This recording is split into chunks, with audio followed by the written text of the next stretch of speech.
Price the lord. மாரநாதா God's grace ministries. மக்களே, தேவ ஜனங்களே, கர்த்தருடைய பெரிதான கிருபையால் நமது வேதாகம பயணம் இனிதே தொடர்கிறது. நாம் இன்று தானியேல் 1 முதல் 12 வரை தியானிக்க இருக்கிறோம். தானியேல் ஃபுல். இன்றைய தலைப்பு தானியேல், கர்த்தர் சர்வ வல்லவர். இந்த யூதித்து நூல் குறிப்பிட்ட காலத்தில் இயற்றப்பட்ட புதினம் என்று அதனுடைய முன்னுரையில் குறிப்பிடப்பட்டிருக்கு.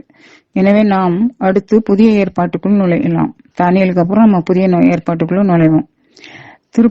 திருப்பாடல்கள், நீதிமொழிகள் எல்லாம் நான் ஏற்கனவே சொன்ன மாதிரி தீர்க்கதரிசிகள் புத்தகம், இவற்றையெல்லாம் ஓரிரு வரிகளை எடுத்து பெரிய பெரிய போதகர்கள் போதிக்கிறார்கள். நாம் அதை கேட்கலாம். எல்லாரும் நல்லா இருக்கீங்களா? கிறிஸ்து இயேசுவுக்குள் அனைவரும் நலமாக வாழ்வீர்கள் என நம்புகிறேன். அதற்காக தேவனை ஸ்துதிக்கிறேன். தொடர்ந்து உங்கள் அனைவருக்காகவும் ஜெபிக்கிறேன். முதலில் நாம் தேவனை ஆராதிப்போம். தேவாதி தேவனே, உம்மை ஸ்துதிக்கிறோம். ராஜாதி ராஜனே, உம்மை ஸ்துதிக்கிறோம். கர்த்தாதி கர்த்தரே, உம்மை ஸ்துதிக்கிறோம். பிதாவாகிய தேவனே, உம்மை ஆராதிக்கிறோம். சுதனாகிய தேவனே, உம்மை ஆராதிக்கிறோம். தூய ஆவியாகிய தேவனே, உம்மை ஆராதிக்கிறோம். ஆபிரகாமின் தேவனே, உமக்கு ஸ்தோத்திரம். ஈசாக்கின் தேவனே, உமக்கு ஸ்தோத்திரம். யாக்கோவின் தேவனே, உமக்கு ஸ்தோத்திரம். என் தேவனே, உமக்கு ஸ்தோத்திரம். எம் ஜீவனே, உமக்கு ஸ்தோத்திரம். ஆண்டவராகிய கர்த்தரே, இஸ்ரவேலின் தேவனாகிய கர்த்தரே, இந்த அருமையான நேரத்தை தேவரீர் எங்களுக்கு தந்தமைக்காக உமக்கு ஸ்தோத்திரம். உமக்கு நன்றி செலுத்துகின்றோம். கர்த்தாவே, மனிதன் தன் சுகத்திற்காக எதையும் செய்வான். தன்னலமே பிரதானமாக உள்ள இன்றைய காலகட்ட மனிதர்களை தேவரீர் ஆசீர்வதித்து அவர்களின் தன்னலம் நீக்கி நல்லவர்களாக வாழச் செய்தரலும், உதவி செய்தரலும். குடும்ப தலைவர்கள், குடும்ப தலைவிகள் தங்கள் பொறுப்பை உணர்ந்து வாழச் செய்தரலும். தங்கள் பிள்ளைகள் நல்வாழ்விற்காக நன்கு ஜெபிக்கவும் பரிசுத்தமாக வாழவும் புத்தியை தந்தரலும். குழந்தைகளை இறைவனுக்கு உகந்த வழியில் நடப்பிக்க அறிவை தந்தரலும். தானியேல் என்ன துன்பம் வந்த போதும் தாம் இறைவன் மீது கொண்டிருந்த நம்பிக்கையை கைவிடவில்லை. நாமும் அவரை பின்பற்றி இறை நம்பிக்கை மிகுந்தவர்களாக வாழ்வோம். ஆண்டவராகிய கர்த்தரே, கிருபை கூர்ந்தருளும். ஆண்டவராகிய கர்த்தரே, நாங்கள் இந்த தெய்வ வார்த்தையை கவனமுடன் கேட்டு அதன்படி வாழ அருளை தாரும். ஆண்டவராகிய கர்த்தரே, கிருபை கூர்ந்தருளும். வார்த்தையானவரே வழிகாட்டும். வார்த்தையான இறைவனை ஒளியூட்டும். தூய ஆவியானவரே வழி நடத்தும். பரிசுத்த தேவதாயே, எங்களோடு உடன்பார். ஆண்டவரே பேசும், உமடியான் கேட்கிறேன். ஆண்டவரே பேசும், உமடியார்கள் கேட்கிறோம். இந்த மன்றாட்டுக்களை எல்லாம் எங்கள் ஆண்டவராகிய இயேசு கிறிஸ்துவின் பரிசுத்த நாமத்தில் ஏறடிக்கிறோம். நல்ல பிதாவே, ஆமென். இப்ப நாம தானியேல் புத்தகத்துக்குள்ள நுழையிறோம். தானியேல் முதல்ல தானியேல் என்ன செய்யறாருன்னா, அதாவது நெபுகத்நேசர், அந்த பாபிலோனிய அரசர் நெபுகத்நேசர்ங்கிறவர் இஸ்ரேலிய மன்னர், இஸ்ரேலுடைய மன்னர் யோயாக்கீம். அவர் யூதாவுக்கு அரசரா இருந்தாரு. அவரை தோக்கடிச்சு கொண்டு போயிட்டாரு அவர் நாட்டுக்கு. அதே மாதிரி அங்க உள்ள கோயில்ல உள்ள அநேக பொருட்களையும் கடவுள் அவரிடம் ஒப்படைத்தார். அந்த அரசனையும் கூட கர்த்தர் தான் அவர்கிட்ட ஒப்படைத்தாருன்னு சொல்லியிருக்கு. சும்மாலாம் யாரும் இஸ்ரவேலை தோக்கடிக்க முடியாது. அதனால கர்த்தர் ஒப்படைத்தார் அரசனையும் அந்த நம்ம எருசலேம் தேவாலயத்தில் உள்ள கர்த்தருடைய பொன் வெள்ளி உபகரணங்கள் அதெல்லாம் நிறைய அவன் கொண்டு போயிட்டார் அந்த அரசர் நெபுகத்நேசர். அதாவது சீனார் நாடு அப்படிங்கிற பகுதியில இருந்த தன்னுடைய தெய்வத்தின் கோவிலுக்கு அவன் எடுத்து சென்று அவற்றை அவனுடைய தெய்வத்தினுடைய கருவூலத்துல கொண்டு சேர்த்தான். இப்படி இருக்கத்தக்கன ஒரு நாள் அரசன் தன் அரண்மனை அலுவலர் உடைய தலைவன் ஹெட் அவனை கூப்பிட்டு சொல்றாரு, அந்த அரசரு, அரச குலத்தையும் உயர்குடியையும் சேர்ந்த இஸ்ரவேல் சிலரை கொண்டு வாங்க அப்படின்னு கட்டளை இடுறாரு. எதுக்குன்னா அவங்களுக்கு தெரியும் இஸ்ரேல் மக்கள் ரொம்ப பலம் உள்ளவங்க இருந்தாங்க, அறிவு ஞானம் உள்ளவங்களா விளங்குனாங்க. உலகத்திலே இன்னைக்கு வரைக்கும் அப்படிதான். அதனால அதெல்லாம் அவங்களுக்கு தெரியுது. அதனால அந்த அரசாங்கம் இஸ்ரேல் மக்களை நம்ம அடிமையாக்கியாச்சு. எதுக்கு அந்த அறிவுகள்லாம் வீணா போகுது? அறிவும் ஞானமும் உள்ள மனிதர்களும் அவர்களுடைய அறிவும், அதனால அவங்களெல்லாம் கொண்டு வாங்க அப்படின்னு ஆணையிடுறாரு. அப்படி ஆணையிட்டுட்டு அப்புறம் என்ன சொல்றாரு, அவங்க வந்து என்ன தகுதியெல்லாம் இருக்கணும்னா, உடல் ஊனம் அற்ற, உடல் ஊனம் இருக்கக்கூடாது, அழகு மிகுந்த, அப்புறம் எல்லா ஞானத்திலும் தேர்ச்சி பெற்ற, அறிவிலும் உணர்வில் உணர்விலும் அப்புறம் கல்வியிலும் எல்லாத்திலும் சிறந்த, அரசனின் அரண்மனையில் பணியாற்றும் திறமை பெற்ற, தகுதி பெற்ற இளைஞர்களா இருக்கணும். அவங்க அப்படி செலக்ட் பண்ற ஆட்கள்.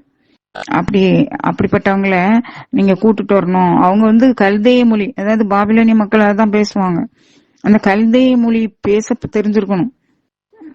வெறும் எபிரேய மொழி மட்டும் தெரிஞ்சிட்டு இருக்க கூடாது. கல்தேய மொழியை நல்லா அவங்க பேசவும் எழுதவும் அவங்களுக்கு தெரியணும்.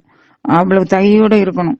அப்படிப்பட்டவங்களும் இங்க கூட்டிட்டு வந்து ஒரு 3 வருஷம் அவங்கள தகுதிப்படுத்தணும். எப்படின்னா, அரசனுடைய உணவுல அவங்களுக்கு பங்கு கொடுக்கணும் டெய்லி.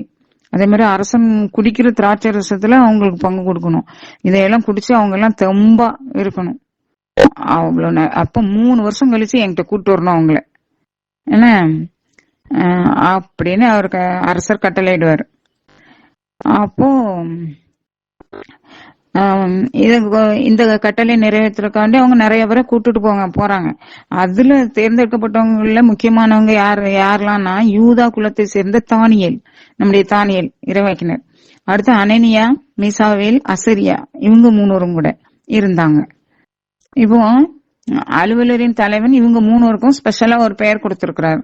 மத்தவங்களுக்கு எல்லாம் கூட பெயர் கொடுத்துருப்பானா இருக்கும், அவன் நாட்டு பேரை, அது நமக்கு முக்கியம் இல்லை. இப்ப நம்ம 3 பேருக்கும், இவங்க 3 பேருக்கும் என்ன பெயர் கொடுத்திருக்காங்கன்னு பாருங்க. தானியேலுக்கு பெல்தசாச்சர் என்றும், அனனியாவுக்கு சாத்ராக்கு, மீசாவேலுக்கு மேஷாக்குன்னு, அசரியாவுக்கு ஆபத்நேகா, இந்த 3 இளைஞர்களுக்கும், தானியேல் கூட உள்ள இன்னும் செலக்ட் பண்ணப்பட்ட 3 இளைஞர்களுக்கும் இப்படி பேரை மாத்தி அவங்க நாட்டு பேரு, ஏன்னா அவங்களுடைய தெய்வங்கள் பேரு அந்த மாதிரி வச்சுட்டாங்க பேரை. இந்த சூழ்நிலையில இந்த அங்க போயிட்டாங்களா அரண்மனைக்கு. இவர் நினைக்கிறாரு தானியேல், இந்த அரசனுடைய இதுங்கெல்லாம் வேற அந்நிய தெய்வத்தை கும்பிடுற ஆட்கள், அவங்களுடைய உணவினாலும் திராட்சை ரசத்தினாலும் நம்மளை நாம தீட்டுப்படுத்திக் கொள்ளக்கூடாது. ஏன்னா யூதர்கள் இந்த உணவு விஷயத்திலையும் கர்த்தரை வழங்குகிற முறையிலயும் நிறைய ஒரு கட்டுப்பாடையும் ஒரு சில ஆச்சாரங்களையும் ரெகுலரா பின்பற்றி வருவாங்க. அதனால இவங்க என்ன நினைக்காங்க, தானியேல் என்ன நினைக்கிறாரு, அரசனுடைய உணவு அரசனுடைய அப்படி அந்த ரிச்சான அந்த அவ்வளவு சிறப்பா இருக்கும். ஆனா அந்த திராட்சை ரசம், அந்த மாமிசம் இதுகளால நம்மளை தீட்டுப்படுத்திக்கிட வேண்டாம் அப்படின்னு முடிவெடுத்து இவங்களை கவனிச்சுட்டு இருந்த அந்த அலுவலர் தலைவன் அவங்ககிட்ட போய் அனுமதி கேட்கிறார். எப்படின்னா, தயவு செய்து நாங்க அந்த உணவை உண்ணாம எங்களுக்கு மரக்கறி உணவை மட்டும் தாங்க, தண்ணீரும் தாங்க, அத நாங்க உண்ணுவோம், அதான் எங்க கடவுளுக்கு பிடிக்கும் அப்படின்னு அவர் அனுமதி கேட்கிறாரு. அதுக்கு அந்த அரச அலுவலர் தலைவன் அவன் சொல்லுவான், கர்த்தர் அவனுக்கு அந்த அதிகாரி, அந்த அரச அவனுடைய கண்கள்ல தயை கிடைக்க செய்தார். அதனால அந்த ஆளு பொறுமையா பேசுறாரு. தானியேல்கிட்ட எப்படி பேசுறாரு அப்படின்னா, சரி அப்படின்னா கடைசியில நாங்க உங்களை மொத்தமா கூட்டு போகும்போது நீங்க 10 நீங்க 3 மட்டும் தனியா அவங்கள்ட்ட இருந்து வித்தியாசமா மெலிஞ்சி சோர்வா இருந்தீங்கன்னா அரசர் என்னைய என் தலையே பெயரும் தெரியுமா, அதான் அங்க உள்ள நிலைமை அப்படின்னு சொல்லுவார். அதுக்கு தானியேல் சொல்லுவாரு, கவலைப்படாதீங்க, ஒரு 10 நாள் எங்களை சோதிச்சு பாருங்க. அப்புறம் இந்த 10 நாள் கழிச்சு மத்தவங்களோட நாங்க சோர்வாவும் மெலிஞ்சும் இருந்தோம்னா நீங்க சொல்றபடி நாங்க கேட்கோம். இல்ல நாங்க இந்த 10 நாளும் மெலிஞ்சு போகாம மத்தவங்களோட நாங்க நல்லா இருக்கோம் அப்படின்னு உங்களுக்கு தோணுச்சுன்னா நீங்க நாங்க சொல்றபடி எங்களுக்கு உத்தரவு தாங்க அப்படின்னு கேட்டுருவாங்க. அதே மாதிரி டெஸ்ட் பண்ணுவாங்க. ஒரு 10 நாள் அவங்களுக்கு மரக்கறியும் தண்ணியுமே கொடுத்தாங்க. 10 நாள் முடிஞ்சு எல்லாரையும் சோதிச்சு டெஸ்ட் பண்ணும்போது ஆண்டவர் அந்த அவர் அவங்கள பார்க்க வர்றான். 10 நாட்கள் கழிச்சு அந்த அரசனது சிறப்பு உணவை உண்டு வந்தவங்களை பார்க்கிலும் இந்த 3 பேரும் எப்படி இருக்காங்களாம், நல்ல உடற்கட்டு உள்ள இவங்க முக கலை உள்ளவர்களாகவும் உடற்கட்டு அப்படி நல்ல உடற்கட்டு நல்ல செழிப்பு உள்ளதாகவும் இவங்க இருக்காங்க. மத்தவங்கள விட நல்லா சிறப்பா சூப்பரா இருக்கிறாங்க. அதனால அந்த மேற்பார்வையாளன் என்ன செய்யறான், அவர்கள் உண்ண வேண்டிய உணவுக்கு பதிலா இவங்க கேட்ட திராட்சை ரசம் அதெல்லாம் கொடுக்காம இவங்க கேட்ட மரக்கறி உணவையே அவங்களுக்கு கொடுத்துட்டு வரான். கடவுள் இந்த 4 இளைஞர்களுக்கு நல்ல அறிவு கொடுத்திருக்காரு. அனைத்து இலக்கியத்திலும் தேர்ச்சியும் ஞானத்தையும் அருளினார். குறிப்பா தானியலுக்கு எல்லா காட்சிகளையும் கனவுகளையும் உய்த்துணர்கின்ற ஆற்றல் அவருக்கு இருந்தது. ஆற்றல் கடவுள் கொடுத்திருந்தார். அரசன் அவன் முன்னிலைக்கு அவங்கள கொண்டு வர வேண்டிய நாள் வந்தது. அப்படி அந்த அன்னைக்கு கொண்டு வந்து நிறுத்துறாங்க. 3 வருஷம் கழிஞ்சாச்சு. இவங்க 3 வரையும் அரசன் முன்னால கொண்டு வந்து நிறுத்துறாங்க. அரசன் அவர்களோடு உரையாடுறான். கலந்தாசிரியன் எவ்வளவு அறிவு இருக்குன்னு பாப்பான்னு உரையாடி பாப்பான்ல. அப்போது எல்லாருக்குள்ளயும் இந்த இளைஞர்கள் அவ்வளோருக்குள்ளயும் அனனியா, மீசாவேல், அசரியா, தானியல், என்ன முக்கியமா தானியல், இந்த 4 பேருக்கும் ஆகியோருக்கு இணையாக யாருமே இல்லை அப்படின்னு அரசன் கண்டறிந்தான். எனவே அவர்களே என்ன செய்யறாரு, அரசன் முன்னிலையில பணிபுரிய அவங்க அரசன் அவர்களை தேர்ந்தெடுத்து அரசன் முன்னிலையில பணிபுரியறதுக்கு இவங்க 4 பேரையும் தேர்ந்தெடுத்துட்டான் அரசன். அப்போ ஞானம் வேகம் சார்ந்தவற்றில் அவங்களோட அப்பப்போ கலந்துரையாடினா, அவங்ககிட்ட ஆலோசனை கேட்டான். இந்த மாதிரி இருந்தது. அவனுடைய அரசுல இருந்த எல்லா மந்திரவாதிகளையும் மாய வித்தைக்காரர்களையும் விட இவர்களே 10 மடங்கு சிறந்தவர்களா இருந்ததே அவன் அரசன் கண்டறிந்தான். இப்படி இவ்வளவு காலம் நடந்துச்சுன்னா சைரஸ் மன்னங்கிறவன் ஆண்ட ஆட்சி காலம் வரைக்கும் தானியல் தொடர்ந்து இப்படி பணியாற்றி வந்தாராம். அடுத்தது அரசனுடைய கனவு. ஒரு நாள் இப்படி போயிட்டு இருக்கும்போது ஒரு நாள் அரசன் ஒரு கனவு கண்டான். யாரு? நெபுகத்நேசர். அவர் தம்முடைய 2ஆம் ஆட்சி காலத்துல தம்முடைய ஆட்சி காலத்துல 2ஆம் ஆண்டுல இந்த கனவு கண்டாரு. கனவுகள் கண்டு உள்ளம் ரொம்ப கலங்கி உறக்கம் இல்லாமல் தவித்தான். அப்போது அவன் தன் கனவுகளை தனக்கு விளக்கும்படி மந்திரவாதிகள், மாயவித்தைக்காரர்கள், என்ன சூனியக்காரர்கள், அப்புறம் எல்லா கல்தையர்களையும் அவன் கூப்பிடுறான். எல்லாரையும் அழைத்து வர கட்டளையிடுறான். உடனே எல்லாரும் அழைத்து வரப்பட்டாங்க. அப்போ அரசன் அவர்களை நோக்கி, நான் ஒரு கனவு கண்டேன், அதனால் என் உள்ளம் கலக்கமுற்று இருக்கிறது அப்படின்னு சொல்லி சொல்றாரு அரசன். அந்த கனவுடைய பொருள் என்னதுன்னு தெரியாம நான் கலக்கமுற்று இருக்கிறேன், எனக்கு நீங்க அதை தெரிவிக்கணும் அப்படின்னு அரசன் கேட்கறான். அதுக்கு அப்போ அவங்க எல்லாம் சொல்றாங்க, அந்த ஞானிகள், அரசர் கூட்ட அந்த ஆட்கள்லாம், மந்திரவாதிகள் இவங்கெல்லாம் அரேமிய மொழியில சொல்றாங்க, அரசே நீர் நீடூழி வாழ்க, நீர் கண்டவைகளை உன்னுடைய கனவை நீர் கண்டவற்றை உன் பணியாளர்களுக்கு சொல்லும், நாங்களும் அதன் பொருளை உமக்கு விலைக்கு கூறுவோம் அப்படின்னு சொல்றாங்க. அதுக்கு அரசன் சொல்றாரு, கல்தையர் அந்த கல்தைய ஞானிகளுக்கு மறுமொழி சொல்றாரு அரசர், நான் கண்ட கனவையும் அதன் உட்பொருளையும் எனக்கு நீங்கள் விலைக்கு கூறாவிடில் உங்களை கண்டு துண்டமாக வெட்டி போடுவேன். நீங்க கனவையும் நீங்க தான் சொல்லணும், அதுக்கு பொருளையும் நீங்க தான் சொல்லணும்.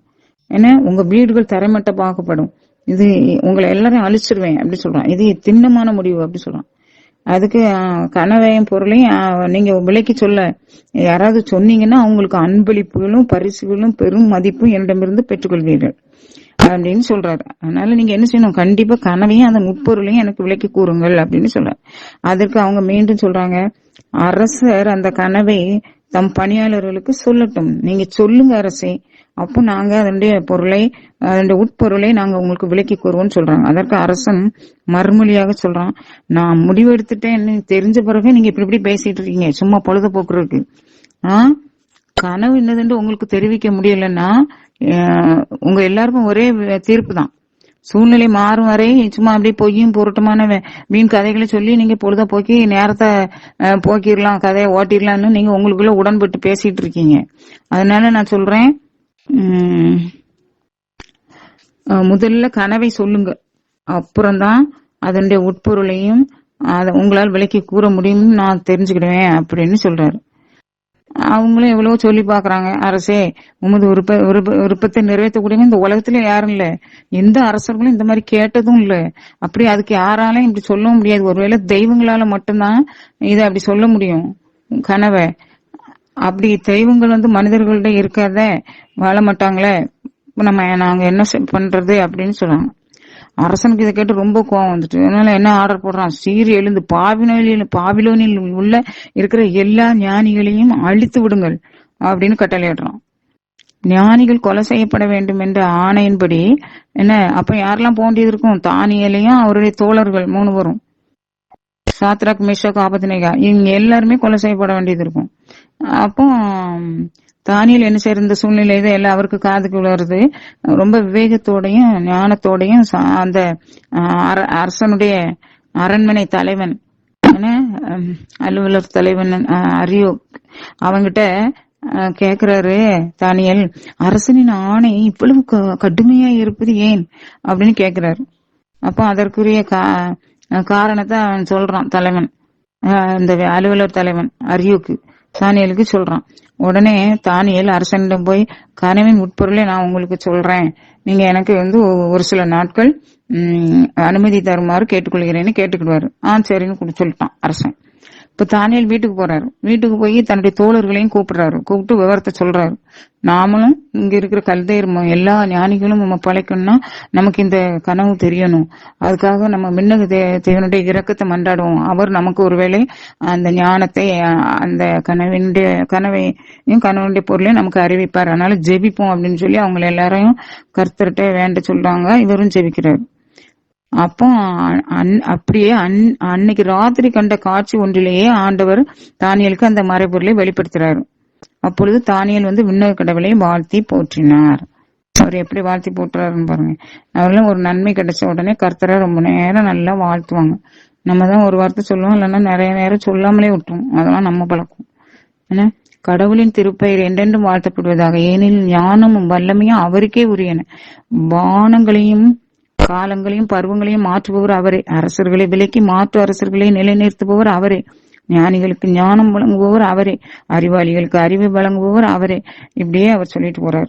இப்படி நிறைய ஜபிக்கிறார், நன்றி சொல்றார் கடவுளுக்கு. இப்பொழுது எனக்கு இதை தெரியப்படுத்தினவர் நீரே, அரசனது காரியத்தை எங்களுக்கு அறிவித்தவரும் நீரே என்று மனமாற கர்த்தரை போற்றி புகழ்ந்து நன்றி செலுத்துறார்.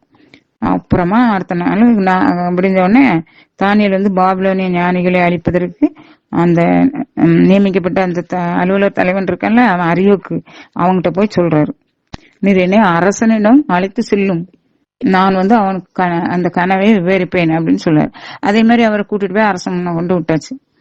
அப்போ விட்டோடனே அரசரே அவன் சொல்றான், அரசே அந்த அரியோக்கு அரசன்கிட்ட போய், அரசே இந்த சிறைப்பட்டு யூதா தேசத்துல இருந்து கொண்டு வந்தோம்ல, இஸ்ரேல் தேசத்துல இருந்து, அதுல உள்ள அந்த ஒரு இளைஞன் ஞானி அந்த தானியேல் என்பவர் உங்க கனவை விலக்கி கூறுவேன்னு சொல்றாரு, அழைத்து வரவா அப்படின்னு சொல்லி, அழைச்சிட்டு வா அப்படின்னு சொல்லிடுறாரு அரசர். ஆனா பெல்தசாத்சர் என்று பெயரிடப்பட்ட தானியேலை அழைச்சிட்டு வாரேன் அப்படின்னு சொல்லிட்டு அவன் அழைச்சிட்டு வரான். அப்போ அரசன் அவர்கிட்ட தானியேலை பார்த்து சொல்றாரு, நான் கண்ட கனவையும் அதனுடைய உட்பொருளையும் எனக்கு நீ விலக்கி கூறுவாயா, விலக்கி கூற உன்னால் இயலுமா அப்படின்னு கேட்கிறாரு. அதுக்கு தானியேல் அரசனுக்கு சொன்ன மறுமொழி நீட்ட சொல்லிடுவாரு. அரசன்லாம் பார்க்க மாட்டாரு, உள்ள நன்மை சொல்லிடுவாரு.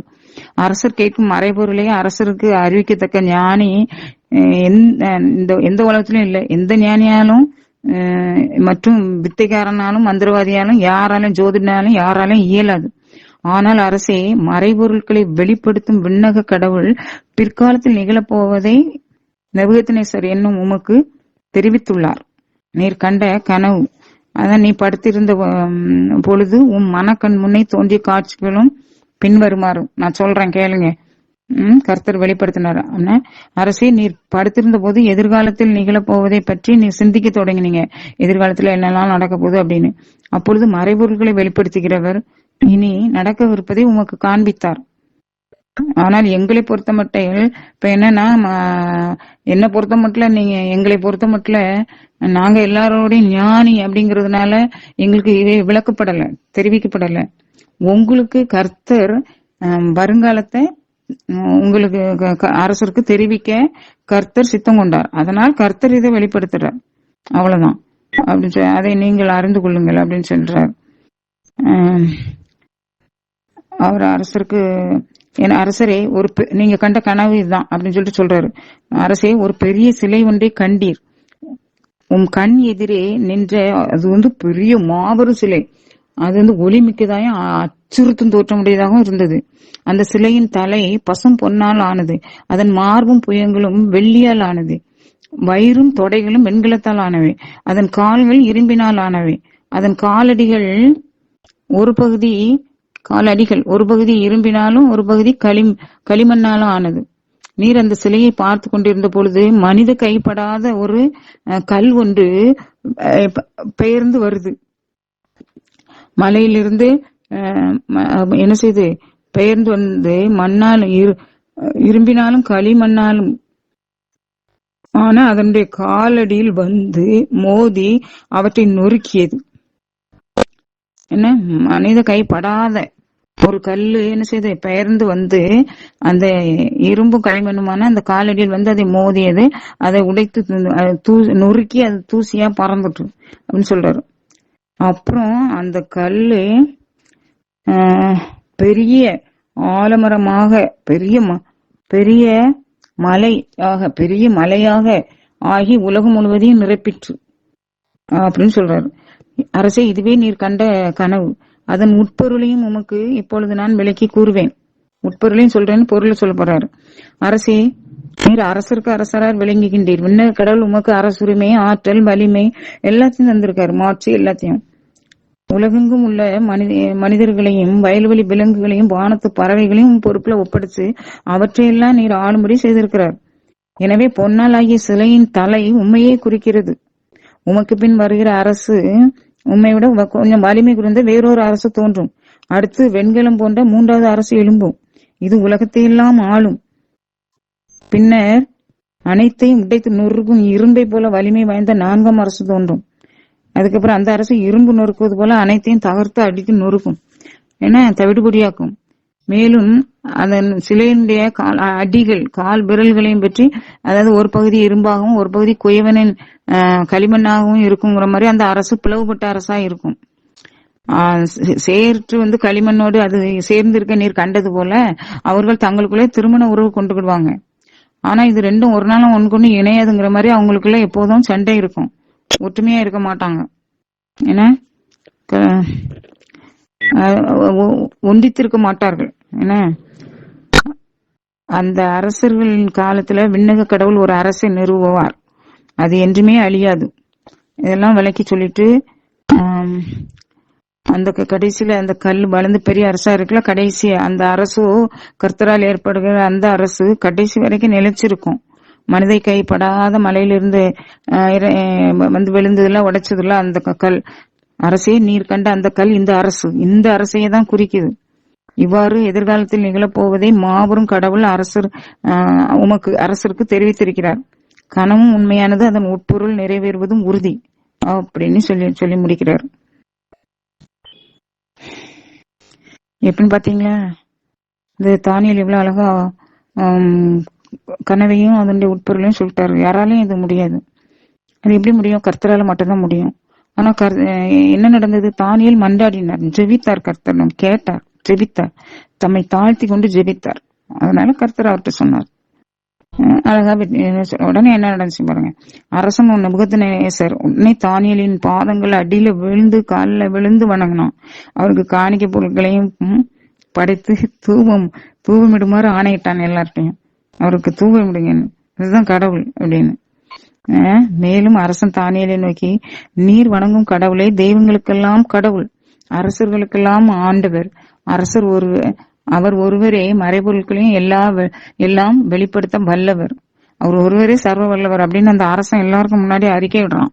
அந்நிய தேசத்து அரசன், நம்மெல்லாம் ஆண்டவர் ஒருத்தரே சர்வ வல்லவர், அவரே எல்லாத்தையும் நமக்கெல்லாம் செஞ்சு தர்றக்கு வல்லவர் அப்படின்னு எல்லாருக்கும் முன்னாடி ஏற்றுக்கொள்ளவும், நாமே ஏற்றுக்கொள்ளவும், எல்லாருக்கும் முன்னாடி அறிக்கையிடவும் நாமளும் ரொம்ப தயங்குவோம், வெக்கப்படுவோம். இந்த நாகரிக உலக மனிதர்கள் என்ன செய்வாங்களோ. ஆனா அந்த அரசனே எல்லாருக்கும் முன்னாடி இப்படி கர்த்தரை பற்றி அறிக்கையிடுறான். தானியல், இது எல்லாமே உண்மையிலும் உண்மை, ஏனெனில் உம்மால் மட்டுமே மறைபொருளை விலைக்கு கூற முடிந்தது அப்படின்னு அவரை போற்றுறான். அதுக்கப்புறம் அரசன் தானியலை உயர்ந்த முறையில சிறப்பித்தான். அவனுக்கு பரிசுகள் நிறைய தந்து பாபிலோன் நாடு முழுவதற்கும் அவரை ஆளுநராக ஏற்படுத்தினான். பாபிலோன் நாடு முழுவதற்கும் இவரை பொறுப்பாளியாக ஏற்படுத்திட்டார், ஆளுநராக. அதுக்கப்புறம் அவரோட ஃப்ரெண்ட்ஸ் சாத்ராக்கு, மேஷாக்கு, ஆபேத்நேகோ ஆகியோரை பாபிலோன் நாட்டின் புறப்பகுதிகள் உங்களுக்கு அவங்கள அதிகாரியாக நியமிக்கிறார். தானியேல் கேட்டுக்கொண்டதற்கு இணங்க அப்படி செஞ்சாங்க. அவங்க தொடர்ந்து பணியாற்றிட்டு வந்துட்டு இருக்காங்க. சரி, இந்த சூழ்நிலை அடுத்த ஒரு சோதனை வருது பாருங்க. பொற்சிலை. இந்த நேபுகாத்நேசர் அரசர் அந்த காலத்து அந்த அரசர்களுக்கெல்லாம், பாபிலோனிய மன்னர்களுக்கே பெரும்பாலும் இந்த மாதிரி புத்தி ஒரு மாதிரி கோண போயிரும் திடீர்னு. என்ன இவ்வளவு நல்லா பேசுறக்காரு. அப்புறம் என்ன சொல்றாரு, ஒரு சிலையில அவங்க வணங்குவாங்க கடவுள்னு நினைப்பாங்க. அதனால அவர் புத்தி போன பிடிக்க ஒரு பெரிய என்ன 60 முழ அகலம், என்ன 60 முழ அகல உயரமும் 6 முழ அகலமான பொற்சிலை உன்னை சேவித்து அதை பாபிலோன் அதை ரொம்ப உயர்வா நினைக்கிறது. பொன்னால செஞ்சதுன்னு ரொம்ப உயர்வுன்னு நினைச்சுக்கிட்டாரு போல இருக்கு. அதை பாபிலோன் நாட்டில் இருந்த தூரா அப்படிங்கிற ஒரு சமவெளி அதுல வைச்சான். அந்த சமவெளியில நிறுத்தி வச்சுட்டு எல்லாரையும், நாட்டுல உள்ள எல்லாரையும் அதனுடைய அர்ப்பணிப்புக்கு பிரதிஷ்டை நம்ம சொல்றோம்ல நம்ம கோயில், அதே மாதிரி அதனுடைய அர்ப்பணிப்புக்கு எல்லா சிற்றரசர்கள், அதிகாரிகள், ஆளுநர் எல்லாரும், அறிவுரை கூறுவர்கள், நீதிபதிகள், என்ன நிதி பொறுப்பாளர்கள் எல்லாரும் பணியாற்றுற எல்லா அலுவலர்களும் ஒன்று கூடி இங்க வரணும் அப்படின்னு ஆணையிட்டான். அப்படி ஆணையிட்டபடி சிற்றரசர்களும், அதிகாரிகளும், ஆளுநரும், எல்லாருமே வரணும் கண்டிப்பா அந்த இங்க இதுல கலந்துக்கணும் அப்படின்னு சொல்றாங்க. அர்ப்பணிப்புக்கு ஒன்று கூடி எல்லாரும் சேர்ந்தனர். எல்லாருமே இங்க வந்தாச்சு. அப்போ அரசும் கட்டளை இடுறான். அடுத்த கட்டளை, அந்த கட்டியக்காரன் வரும் உரத்த குரல்ல சொல்லுவான், இதனால் மக்கள் அனைவருக்கும், எல்லா இனத்தாருக்கும், எல்லா மக்களுக்கும், எல்லா வகையான மக்களுக்கும் அறிவிப்பது என்னதுன்னா, என்ன இந்த குழல், வீணை இதெல்லாம் ஒலிக்கும். யாழ், கிண்ணறம், எக்காலம், நாதசுரம் இதெல்லாம் பெரிதாக ஒலிக்கும். அந்த நேரத்துல நீங்க எல்லாருமே ஒலிக்க தொடங்கின அந்த நேரத்திலேயே அது நீங்கள் தாழ விழுந்து நேபுகாத்நேசர் அரசன் நிறுவி இந்த பொற்சிலையை பணிந்து தொழ வேண்டும். எல்லாரும் பணிந்து அந்த சிலையை வணங்கணும். தாழ விழுந்து, கீழே விழுந்து தாழ் பணிந்து அப்படி சாஷ்டாங்கமா அந்த சிலையை வணங்கணும் அப்படின்னு சொல்லியிருக்கோம். எவராயிலும் விழுந்து பணிந்து வணங்கலைன்னா இந்த என்ன செய்யப்படுவாங்க, தீச்சூளையில தூக்கி போடப்படுவாங்க அப்படின்னு சொல்றாங்க. அப்படின்னு முரசு அறிவிச்சாச்சு எல்லாருக்கும் முன்னாடி. அதனால எல்லாரும் அதே மாதிரி எக்காலம், நாதசுரம், யாழ், கிண்ணறம் இதெல்லாம் முழங்கிச்சு. எல்லாரும் தாழ் பணிஞ்சு வணங்குனாங்க. அப்போ எல்லாரும் அதை பணிஞ்சு தொண்ணுறாங்க. இந்த நேரத்தில் கல்தேயர் சிலர் என்ன செய்றாங்க, தாமே முன் யூதர்கள் மேல் குற்றம் சாட்டுறாங்க. அவங்களாவே ஏன்னா அவங்களுக்கு தெரியும் அந்த யூதர்களை பத்தி. அதனால இவங்ககிட்ட ஏற்கனவே தெரியும், பிளான் பண்ணி தான் சொல்லியிருப்பாங்களே என்னமோ தெரியல. அவர்கள் நேபுகாத்நேசர் அரசர்கிட்ட வர்றாங்க. அரசே நீடூழி வாழ்க, அரசே எக்காலம், நாதசுரம், யாழ், கிண்ணறம், வீணை இதெல்லாம் ஒலிக்கும் பொழுது எல்லா மனிதரும் உடனே தாழ விழுந்து பணியணும் அப்படின்னு சொல்லி கட்டளை பிறப்பித்தீங்கல்ல. அதை அப்படி யாராவது பணியலைன்னா அந்த தீச்சுளையில தள்ளப்படுவீங்கன்னு நீங்க சொல்லியிருக்கீங்க அரசே. ஆனா அந்த யூதா நாட்டில இருந்து வந்த அந்த பாபிலோன் நாட்டின் புறப்பகுதிகளுக்கு பொறுப்பாளர்களாக இருக்கிற அந்த சாத்ராக், மேஷாக், ஆபேத்நேகோ அப்படிங்கிற அவங்க 3 பேரும் அந்த உங்களோட கட்டளையை மதிக்கவும் இல்லை, இந்த தெய்வங்களை வணங்கவும் இல்லை, இந்த சிலையை வணங்கவும் இல்லை அப்படின்னு சொல்றாங்க. உடனே நேபுகாத்நேசருக்கு கட்டும் கோவம் வருது. அவங்க 3 பேரையும் கூட்டுவாங்க அப்படின்னு சொல்லுவாங்க. சாத்ராக், மேஷாக், ஆபேத்நேகோ அவங்க பிடிச்சிட்டு வாங்க. அதே மாதிரி அவங்கள பிடிச்சிட்டு வந்தாங்க, கூட்டு வராங்க. நேபுகாத்நேசர் பிடிச்சிட்டு விடுறாங்க. அவங்கள நோக்கி நேபுகாத்நேசர் திரும்பவும் சொல்றாரு, சாத்ராக்கு, மேஷாக்கு, ஆபேத்நேகோ நீங்க 3 பேரும் என் தெய்வங்களை வணங்கவில்லைங்கிறத நான் நிறுவிய சிலையே பணிந்து தொழவில்லை என்பதும் உண்மைதானா அப்படின்னு கேட்பாங்க. அதுக்கு இப்போதும் நான் சொல்றேன், அந்த யாழ், கிண்ணறம், எக்காலம், வீணை இதெல்லாம் ஒலிக்கும். அப்போ நீங்க இப்பவாது வணங்குங்க, விழுந்து தாழ விழுந்து. இல்லைன்னா நான் உங்களை அந்த தீக்குள்ள தூக்கி போடுவேன் அப்படின்னு தீச்சுளையில உங்களை தூக்கி போடப்படுவீர்கள் அப்படின்னு சொல்றாரு. அதுக்கு சாத்ராக், மேஷாக், ஆபேத்நேகோ இவங்க 3 பேரும் சொல்ற பதில பாருங்க. அழகான பதில் அப்படியே நான் வாசிக்கிறேன். அரசே, இதை குறித்து நாங்கள் மறுமொழி எதுவும் உமக்கு மறுமொழி சொல்ல எதுவும் தேவையில்லை. அப்படியே எது நிகழ்ந்தாலும் நாங்கள் வழிபடுகின்ற எங்கள் கடவுள் எரிகின்ற தீச்சூளையிலிருந்து எங்களை மீட்க வல்லவர். அவரே எங்களை கையில் நின்றும் விடுவிப்பார். அப்படியே அவருக்கு மனம் இல்லாம விடுவிக்க மனம் இல்லாம போனாலும் அரசே, நாங்கள் உம்முடைய தெய்வங்களை வழிபட மாட்டோம், நீர் நிறுவிய பொற்சிலைகளையும் நாங்கள் தொழப் போவதில்லை, இது உமக்கு தெரிந்திருக்கட்டும் என்றார்கள். எப்படி ஒண்ணு போல இவ்வளவு ஸ்ட்ராங்கா ஸ்டெடியா சொல்றாங்க. இந்த யூதர்களுக்கு தான் இப்படி எல்லாம் மனப்பான்மை உண்டு, இவ்வளவு ஸ்டெடியா அப்படி. அது மட்டும் இல்ல, அந்த யூதர்களா இருந்து அவங்க கர்த்தருக்கு உண்மையா நடந்து கர்த்தரை தொழுது கர்த்தரை ஜெபிச்சுட்டு வந்துட்டு இருக்கிறவங்களாலதான் இப்படி பேச முடியும், இந்த மாதிரி மனநிலையோட இருக்க முடியும். சும்மா நீங்க நாங்க எங்கெல்லாம் இப்படி மனநிலை வராது. அப்போ பாருங்க, அப்ப அரசனுக்கு முகம் சிவந்து கோபம் வந்தது. வழக்கத்தை விட 7 மடங்கு மிகுதியா தீச்சுளையாக்குங்க அப்படின்னு, தீச்சுளையை சூடாக்குங்கன்ட்டான். அதுக்கு பிறகு இவங்க 3 வரையும் தூக்கி உள்ள போடுங்க அப்படின்ட்டான்.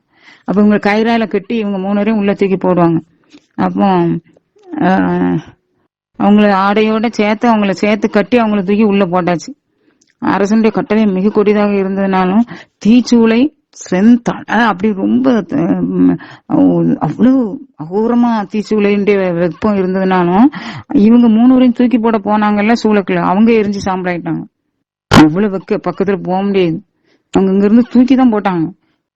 அப்போ அவங்களே எரிச்சு சாம்பலாக்கிட்டு இப்ப தூக்கி சென்றவர்களையும் அந்த தீச்சு பிளம்பு சுட்டுச்சுட்டா, இப்போ இவங்க 3 வரும் உள்ள கட்டுண்டவர்களாக தீச்சூளையின் மத்தியில போய் விழுந்தாங்க. அப்போ திடீர்னு நெபுகாத்நேசர் அரசன் முகம் அவன் வியப்புற்று விரைந்து உட்கார்ந்த இடத்துல எழும்பிட்டான். எழும்பி பார்த்துட்டு பக்கத்துல இருந்து அமைச்சரை நோக்கி, 3 பேர் தானே நம்ம போட்டோம், கட்டி நெருப்புக்குள்ள போட்டோம்.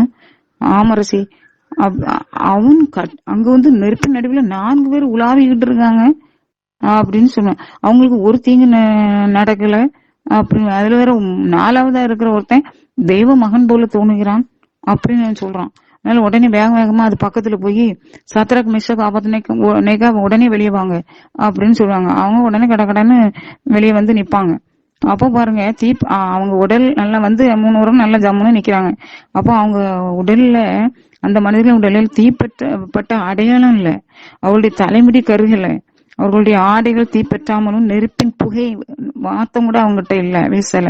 இப்படி இருக்கிறதே எல்லாரும் கண்டாங்க. அப்பொழுது நெபுகாத்நேசர் சத்தமா எல்லாருக்கும் சொல்றாரு, சாத்ராக் மேஷாக்கு ஆபத்நேகோ ஆகியோரின் கடவுள் புகழப்படுவாராக. தங்கள் கடவுளை தவிர வேறெந்த தெய்வத்தையும் பணிந்து தொழ மறுத்த, அதாவது அரசனின் கட்டளையையும் பொருட்படுத்தாமல் அவர் மேல் நம்பிக்கை வைத்து தங்கள் உடலை கையளித்த அவருடைய ஊழியர்களை அவர் தம் தூதரை அனுப்பி மீட்டருளினார் அப்படின்னு சத்தமா இறைவனை புகழ்றாரு. இறைவனுக்கு நன்றி செலுத்துறாரு. இறைவனுடைய சர்வ வல்லமையை பற்றியும் அவருடைய அன்பு அக்கறை பற்றியும் அறிக்கையிடுறாரு அந்த நெபுகாத்நேசர். ஆதலால் சாத்ராக் மேஷாக் ஆபத்நேகோ ஆகியோரின் கடவுளுக்கு எதிராக எவன் பழி சொல்லி கூறினாலும் சரி, அவன் எந்த இனத்தவனோ நாட்டவனா இருந்தாலும், மொழியை பேசணும் இருந்தாலும் சரி, கண்டம் துண்டமாக வெட்டி எறியப்படுவான். அவனுடைய வீடும் தரை மட்டமாகப்படும். இதுவே என் ஆணை அப்படின்னு சொல்றாரு. ஏனெனில் இந்த மாதிரி மீட்கிற ஆற்றல் படுத்த கடவுள் இந்த உலகத்துல வேற யாரும் இல்லை அப்படின்னு சொல்றான். அதுக்கு பிறகு அரசன் அவங்க 3 வரையும் தனியா சாத்ராக் மேஷாக் ஆபத்நேகோ ஆகியோர பாபிலோனுடைய மாநிலங்கள்ல பெரும் பதவி அளித்து அவங்கள சிறப்பு செஞ்சு வச்சான். சும்மா விடல. அரசர் நெபுகாத்நேசர் இப்ப என்ன பண்றாருன்னா, உலகத்துல எல்லா இடமும் உள்ள எல்லா மக்களுக்கும் எல்லா இனத்தாருக்கும் மொழியினருக்கும் அறிவிப்பது எதுன்னா அப்படின்னு சொல்லிட்டு அறிக்கையிடுறார், விசுவாச அறிக்கையிடுறார். உங்களுக்கு சமாதானம் பெருகுவதாக, மாட்சி மிகு கடவுள் எனக்காக செய்தருளிய அடையாளங்களையும் விந்தைகளையும் வெளிப்படுத்துவதே நலமென எனக்கு தோன்றுகிறது அப்படின்னு சொல்லி எல்லாத்தையும் வெளிப்படுத்துறாரு கர்த்தர். எனக்கு எவ்வளவு அவர் தந்த அடையாளங்கள் எத்துணை பெரியன, அவர் ஆற்றிய விந்தைகள் எத்துணை வலியன. அவரது அரசு என்றும் உள்ள அரசு, அவரது ஆட்சி உரிமை வழி நிலைக்கும் அப்படின்னு எல்லாருக்கும் சொல்றாரு. எல்லா மக்களுக்கும் நான் அறிக்கை செய்யறேன் அப்படின்னு சொல்லி அறிக்கையிடுறாரு கர்த்தரை பற்றி. அதாவது கர்த்தரே ஆளுகை செய்கிறார் உலகம் எங்கும் அப்படிங்கறத அவர் புரிஞ்சுக்கிட்டாரு அப்படின்னு சொல்றாரு. அடுத்து பாருங்க, இந்த நெபுகாத்நேசர் 2வது ஒரு கனவு காண்றார். இதே நெபுகாத்நேசர் தம் வீட்டில் என்ன மன அமைதியுடனும் மன சந்தோஷத்தோடையும் வளமையோடையும் வாழ்ந்து வந்துட்டு இருக்கிறார். அப்போ ஒரு நாள் என்ன செய்யறாரு, ஒரு கனவு கண்டாரு. திரும்ப இது அவருடைய 2வது கனவு. அந்த கனவை பார்த்துட்டு ரொம்ப பயந்துட்டாரு. ஏன்னா அந்த காட்சிகள் இவரை கலங்க பண்ணுது. அந்த காட்சி பொருளை எனக்கு யாராவது விளக்கி சொல்லும்படி எல்லா ஞானிகளையும் கூப்பிடுறாரு. பாபிலோனிய ஞானிகள் அனைவரையும் வழக்கம் போல மந்திரவாதிகள், மாய வித்தைக்காரர்கள், இன்னும் ஜோதிடர்கள், இது எல்லாத்தையும் அவங்கள்ட்ட சொல்லி அவங்க எல்லாரும் கூடிட்டாங்க. அப்ப அவர் சொல்றாரு, நான் கண்ட கனவே அவங்கள்ட்ட எல்லாத்தையும் சொல்றாரு. ஆனா சொல்றாரு கடைசியாக, ஆம், எனக்கு யாராலையும் அவங்க அதை விலைக்கு சொல்ல முடியல. அப்புறம் தானியல் வராரு. பெல்தசாச்சர் என்னும் பெயர் சூட்டப்பட்ட தானியல் வர்றாரு. அவர் அவருக்கு புனிதர்களுடைய ஆவி, அதாவது கடவுளின் ஆவி அவர்கிட்ட இருக்குல்ல அப்படின்னு சொன்ன உடனே அவர்கிட்ட கனவு சொல்றாரு. ஏன்னா அவர் எப்படி சொல்றாருன்னு பாருங்க. அரசர் மந்திரவாதிகளுக்கெல்லாம் தலைவராகிய பெல்தசாச்சார், புனிதர்கள் மீது தேவனுடைய ஆவி உம்மிடம் உள்ளது என என்பதையும், உம்மால் விளக்க முடியாத மறைபொருள் எதுவும் இல்லைங்கிறதையும் நான் அறிவேன். அதனால இப்படி கனவுல இப்படி ஒரு காட்சி கண்டேன் அப்படின்னு கனவு சொல்றாரு. அதாவது நான் படுக்கையில் கிடந்தப்போ மனக்கண் முன் தோன்றிய காட்சி, அதாவது நில உலகின் நடுவில், அதாவது பூமியிலே மத்தியிலே ஒரு நடுவுல மரம் ஒண்ண கண்டேன். அது மிக உயர்ந்து நின்றது. ஏன்னா வளர்ந்து வலிமை மிக்கதாகி வானத்தை தொடும் அளவுக்கு உயர்ந்து காணப்பட்டது அப்படின்னு கனவை விவரிச்சுக்கிட்டு இருக்காரு. நில உலகின் எந்த எல்லையில இருந்தும் கூட அதை பார்க்கலாம். அந்த அளவுக்கு அந்த அவ்வளவு உயரமான பெரிய மரமா இருந்தது. அதன் இலைகள் மிக அழகாக இருந்ததுதான். மரத்தினுடைய கனிகள் ரொம்ப இருந்துச்சு. அத எல்லா உயிர்களுக்கும் போதிய உணவு இருந்துச்சு. எல்லா உயிர்களும் உணவு அதுல கிடைச்சது. அதன் நிழலில் காட்டு மிருகங்கள், விலங்குகள்லாம் தங்கி இருந்துச்சு. அதன் கிளைகள்ல வானத்து பறவைகள்லாம் கூடி இருந்துச்சு. அனைத்து உயிர்களுக்கும் அதிலிருந்து உணவு கிடைச்சது, உறைவிடம் கிடைக்குது, எல்லாம் அங்கேயே இருந்திருக்குது. இப்ப படுக்கையில் கிடந்தப்ப அந்த மனக்கண் முன்ன இந்த அதாவது காட்சியை எப்படி கண்டுகிட்டு இருக்காராம். அப்பொழுது ஒரு காவலர், ஒரு தூயவர், காவலராகி தூயவர் ஒருவர்னு சொல்றாரு. வானதுதன் மாதிரி தூயவர் ஒருவர் வானத்திலிருந்து இறங்கி வந்தார். அவர் தமது குரலை உயர்த்தி கூறியது, இந்த மரத்தை வெட்டுங்கள், கிளைகளை தரித்து விடுங்கள், இதன் இலைகளை எல்லாம் பறித்து எரியுங்கள், இதன் கனிகளை சிதறடியுங்கள், இதன் கீழ் வாழும் விலங்குகள் ஓடி போகட்டும், இதன் கிளைகளில் தங்கிய பறவைகள் பறந்து ஓடட்டும். ஆயினும் வேர்கள் நிறைந்த அடிமரத்தை மட்டும் அப்படியே நிலத்தில் விட்டு வையுங்கள். இரும்பாலும் வெண்கலத்தாலும் சங்கிலியாலும் கட்டப்பட்டு வயல்வெளி பசும் புல் நடுவில் கிடக்கட்டும். வானத்தின் பனியால் அந்த மனிதன் நனையட்டும். தரையில் புல்வெளியில் விலங்குகளோடு அவன் கிடக்கட்டும். அவனது மனித உள்ளம் மாற்றப்பட்டு அவனுக்கு விலங்கின் மானம் கொடுக்கப்படும். 7 ஆண்டுகள் அவனை கடந்து செல்லட்டும். காவலர் விதித்த தீர்ப்பு இதுவே. தூயவர் வாய்மொழியின் முடிவும் இதுவே. மனிதர்களின் அரசை உன்னதமானவரே ஆள்கின்றார் என்பதையும், தாம் விரும்பியவருக்கே அதனை தந்தருள்வார் என்பதையும், மனிதருள் தாழ்ந்தவர்களையே அதற்கு தலைவர்களாக ஆக்குகின்றார் என்பதையும் உயிர்கள் அனைத்தும் அறியும்படி இவ்வாறு விதிக்கப்பட்டது அப்படின்னு சொல்றாரு அந்த வானதூதன். அங்க மேல இருந்து இறங்கி வந்து அந்த இவருக்கு அதுக்கு பொருளே ஒன்னும் புரியல. எனக்கு என்ன தெரியலன்னு கனவு அவ்வளத்தையும் சொல்லி எனக்கு தயவு செய்து அதுக்கு பொருள் சொல்லுங்க அப்படின்னு கேக்குறாரு அரசர். ஏன்னா உங்கள்கிட்ட கடவுளுடைய புனித தெய்வங்களுடைய ஆவி உங்கள்கிட்ட இருக்க, தேவனுடைய ஆவி உங்கள்கிட்ட, கடவுளுடைய ஆவி உங்கள்கிட்ட இருக்குல்ல, அதனால நீங்க தயவு செய்து எனக்கு சொல்லுங்க அப்படின்னு சொல்றாரு. இதை கேட்ட உடனே பெல்தசாச்சர் என்னும் பெயர் கொண்ட தானியல் ஒருவனும் திகைத்து நிற்கிறார். கலங்கி ஷாக்கான மாதிரி நிற்கிறார். அப்போ அதை கண்ட அரசன், பெல்தசாச்சர், கனவோ அதன் உட்பொருளோ உம்மை கலக்கமுறை செய்ய வேண்டாம் என்றார். உன்னை பெல்தசாச்சர் மறுமொழியாக தொடங்கிட்டாரு பதில் சொல்ல. எப்படின்னா, அரசே, இந்த கனவு உம் பகைவர்களுக்கும் அதன் உட்பொருள் உம் எதிரிகளுக்குமே பலிப்பதாக அப்படின்னு சொல்லிட்டு தொடங்குறாரு. நீர் கண்ட மரம் வளர்ந்து வலிமை மிகு வானத்தை தொடுமளவுக்கு உயர்ந்திருந்தது அல்லவா? நில உலகின் எல்லைகள் எல்லா இடத்துல இருந்து அதை பார்க்கலாம். இல்ல மரங்கள் இருந்து, விலங்குகள் இருந்து, எல்லா உயிர்களும் இருந்தல. அது இந்த அரசே, அந்த மரம் வேறு யாரும் அல்ல, மிகப்பெரியவராகவும் வலிமை உள்ளவராகவும் முதுப்புகள் வளர்ந்து நீர் இருக்குல்ல, முதுப்புகள் வளர்ந்து வானத்தை தொடுமளவு உயர்ந்திருக்கு. அது நீங்க தான். மேலும் அரசே, நீங்க தான் அந்த பெரிய மரம். வேற மிக பெரியவராகவும் வலிமை உள்ளவராகவும் உயர்ந்துள்ள நீர்தான் அந்த மரம் அப்படின்னு அவர் சொல்றாரு. ஏன்னா புகழ் வானலாக உயர்ந்து இருக்குது, உலகம் முழுசும் உயர்ந்து இருக்குது, எல்லா உயிர்களும் அதை நம்பி நல்லா வாழ்றாங்க அப்படின்னு சொல்லிட்டு இந்த மரத்தை வெட்டி வானத்தூர் ஒருத்தர் தூயவர் ஒருவர் வானத்திலிருந்து இறங்கி இந்த மரத்தை வெட்டிவிடுங்க அப்படின்னு சொல்ல நீங்க கண்டீங்கல்ல. அதே மாதிரி இந்த அடிமரத்தை அப்படி, ஆனா அடிமரத்தை விட்டு வைங்கள்னு சொன்னாங்கல்ல. அதே மாதிரி இரும்பலாலும் வெண்கலத்தாலும் ஆன சங்கிலியால் அது கட்டப்பட்டு வயல்வெளி பசும்புல் நடுவில் கிடக்கும் அப்படின்னு சொன்ன மாதிரி 7 ஆண்டுகள் உங்களை கடந்து செல்லும் வரை அவன் விலங்கோடு விலங்காய் திரிவான் என்று சொன்னதை கேட்டீரே. என் தலைவரும் அரசருமான உமக்கு உன்னதரது தீர்ப்பின்படி நடக்க இருப்பது இதுவே. மனித சமுதாயத்தில் இன்று நீர் விரட்டப்படுவீர்.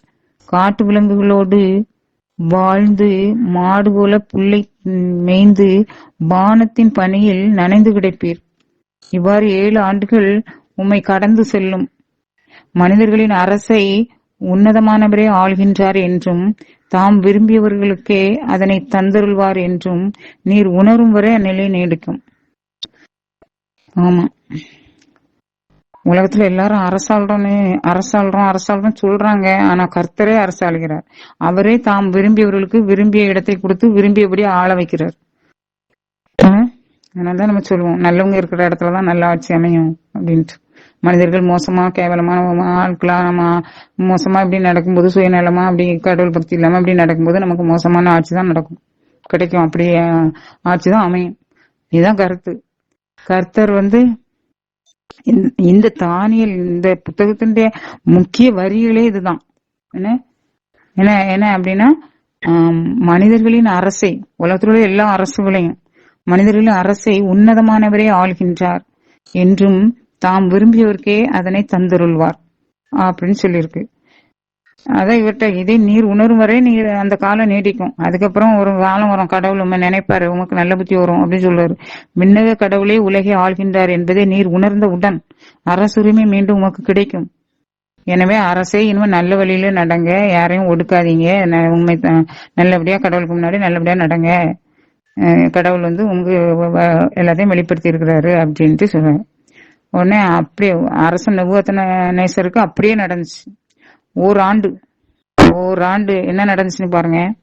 1 வருஷம் கழிஞ்சிட்டு ஒரு கவலையும் இல்லாம சந்தோஷமா வாழ்ந்துட்டு இருக்கிறாரு அந்த அரசர் நெபுகத்நேசர். ஒரு நாள் அரண்மனை உப்பரிகையில ஏறி நின்று தம்முடைய தேசம் முழுவதையும், பாபிலோன் முழுவதையும் எட்டி பார்க்கிறாரு. எட்டி பார்த்தோன்னே அவர் மனசுக்குள்ள ஒரு நினைப்பு தோணுது. என் வலிமையின் ஆற்றலால் அரசன் வாழும் மாளிகையாகவும் என் மாட்சியின் மகுடமாகவும் நான் கட்டி எழுப்பியதென்றோ இந்த பாபிலோன் மாநகரம் அப்படின்னு நினைக்கிறார். இந்த பாபிலோன் அப்படின்னு நான் கட்டி எழுப்பினதில்ல, என்னுடைய மாட்சி வெளிப்பாடுல அப்படி இப்படின்னு அவர் தன்னைத்தானே பெருமையா உயர்த்தி இப்படி நினைக்கிறார். நானோ என் கைகளால் அதை இவ்வளத்தையும் உண்டாக்குனேன், எனக்கு அரண்மனையாக இது அவ்வளவுமே அப்படிங்கிற மாதிரி அவர் சொல்லிட்டு இருக்காரு. இந்த வார்த்தையை அவர் சொல்லி முடிக்கவும் வானத்திலிருந்து ஒரு சத்தம் வருது. இந்த சொற்களை அவன் சொல்லி முடிக்கும் முன்பே வானத்திலிருந்து ஒரு குரல் ஒலி கேட்குது. நெபுகத்நேசர் அரசனே, உனக்கே இந்த சொல், உன்னுடைய அரசு உன்னிடமிருந்து அகன்று விட்டது. மனித சமுதாயத்தினின்று நீ விரட்டப்படுவாய். காட்டு விலங்குகளோடு வாழ்ந்து மாடு போல புல்லை மேய்வாய்.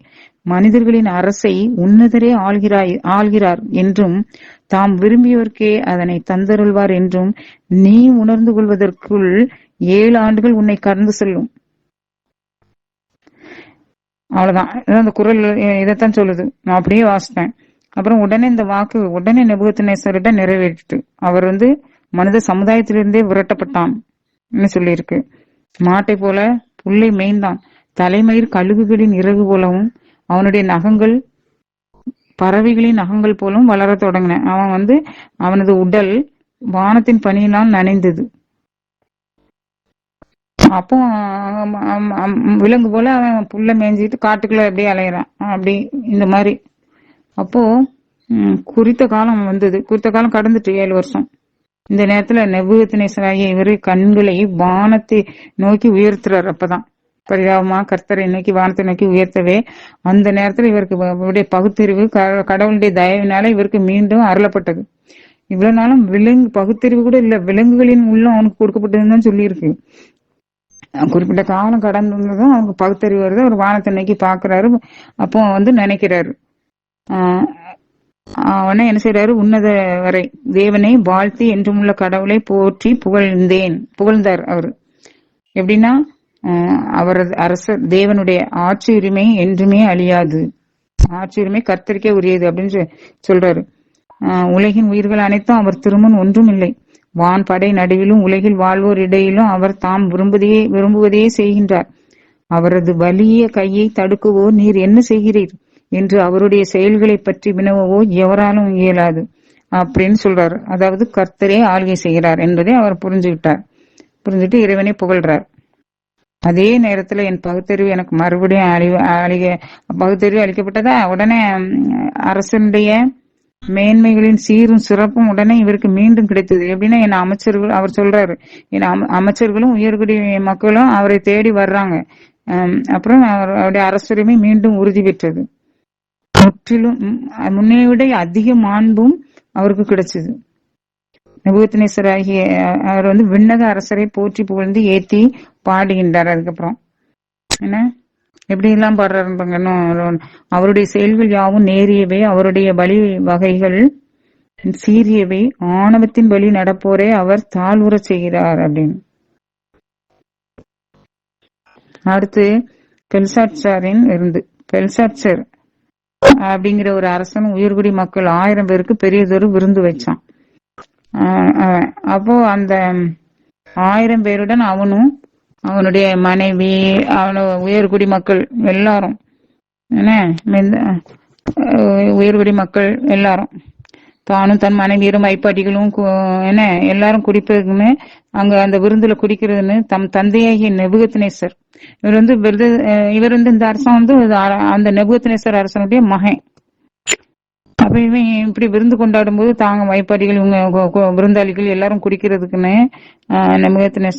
நெபுகத்நேசர் எருசலேம் திருக்கோயிலிருந்து கொண்டு வந்திருந்த அந்த பொன் வெள்ளி சிலைகள் இருந்துச்சுல, அதை அவங்க தெய்வத்தினுடைய கோயில்ல கொண்டு வச்சிருந்தாங்கல்ல, அதை எடுத்துட்டு வர சொன்னேன். அதுல இவ எல்லாரும் குடிக்காங்க. புரியுதா? கடவுளுடைய ஆலயத்துல பரிமாறப்பட்ட அந்த வைக்கப்பட்டிருந்த அந்த பாத்திரங்கள், வெள்ளி பொன் பாத்திரங்கள், அதெல்லாம் எவ்வளவு பரிசுத்தமானவை. அதை யாரும் தொட கூட பயப்படுவாங்க. இவங்க எடுத்த கடவுளுக்கு சமமா நினைச்சுக்கிட்டு இப்படி குடிக்கிறாங்க. அது மட்டும் இல்லாம அவர்களுடைய தெய்வங்கள், அவருடைய சிலைகள், பொற்சிலைகள், அவர்களுடைய அந்த தெய்வங்கள் அவைகளை அவங்களுக்கு நிகரே கிடையாது, அப்படி இப்படின்ட்டு புகழ்றாங்க. இப்படி நடந்தப்போ இப்படி விருந்து நடந்துட்டு இருக்கு தாம் தூம்னு. திடீர்னு ஒரு மனிதனுடைய விரல்கள் தோன்றி அரசனது அரண்மனை உட்சுவரில் விளக்கு தூணுக்கு எதிரே நல்ல வெளிச்சம் தெரியிட்டு எழுத தொடங்கிச்சு. அப்படி எழுதும்போது அரசன் அதனுடைய உள்ளம் கைய பாக்குறான். அவன் முகம் வெளியேறியது. பயத்தினால அங்குள்ள ஞானிகள் அவ்வளோரையும் கூடுறான். கொலை நடுங்கின்னு போட்டிருக்கு.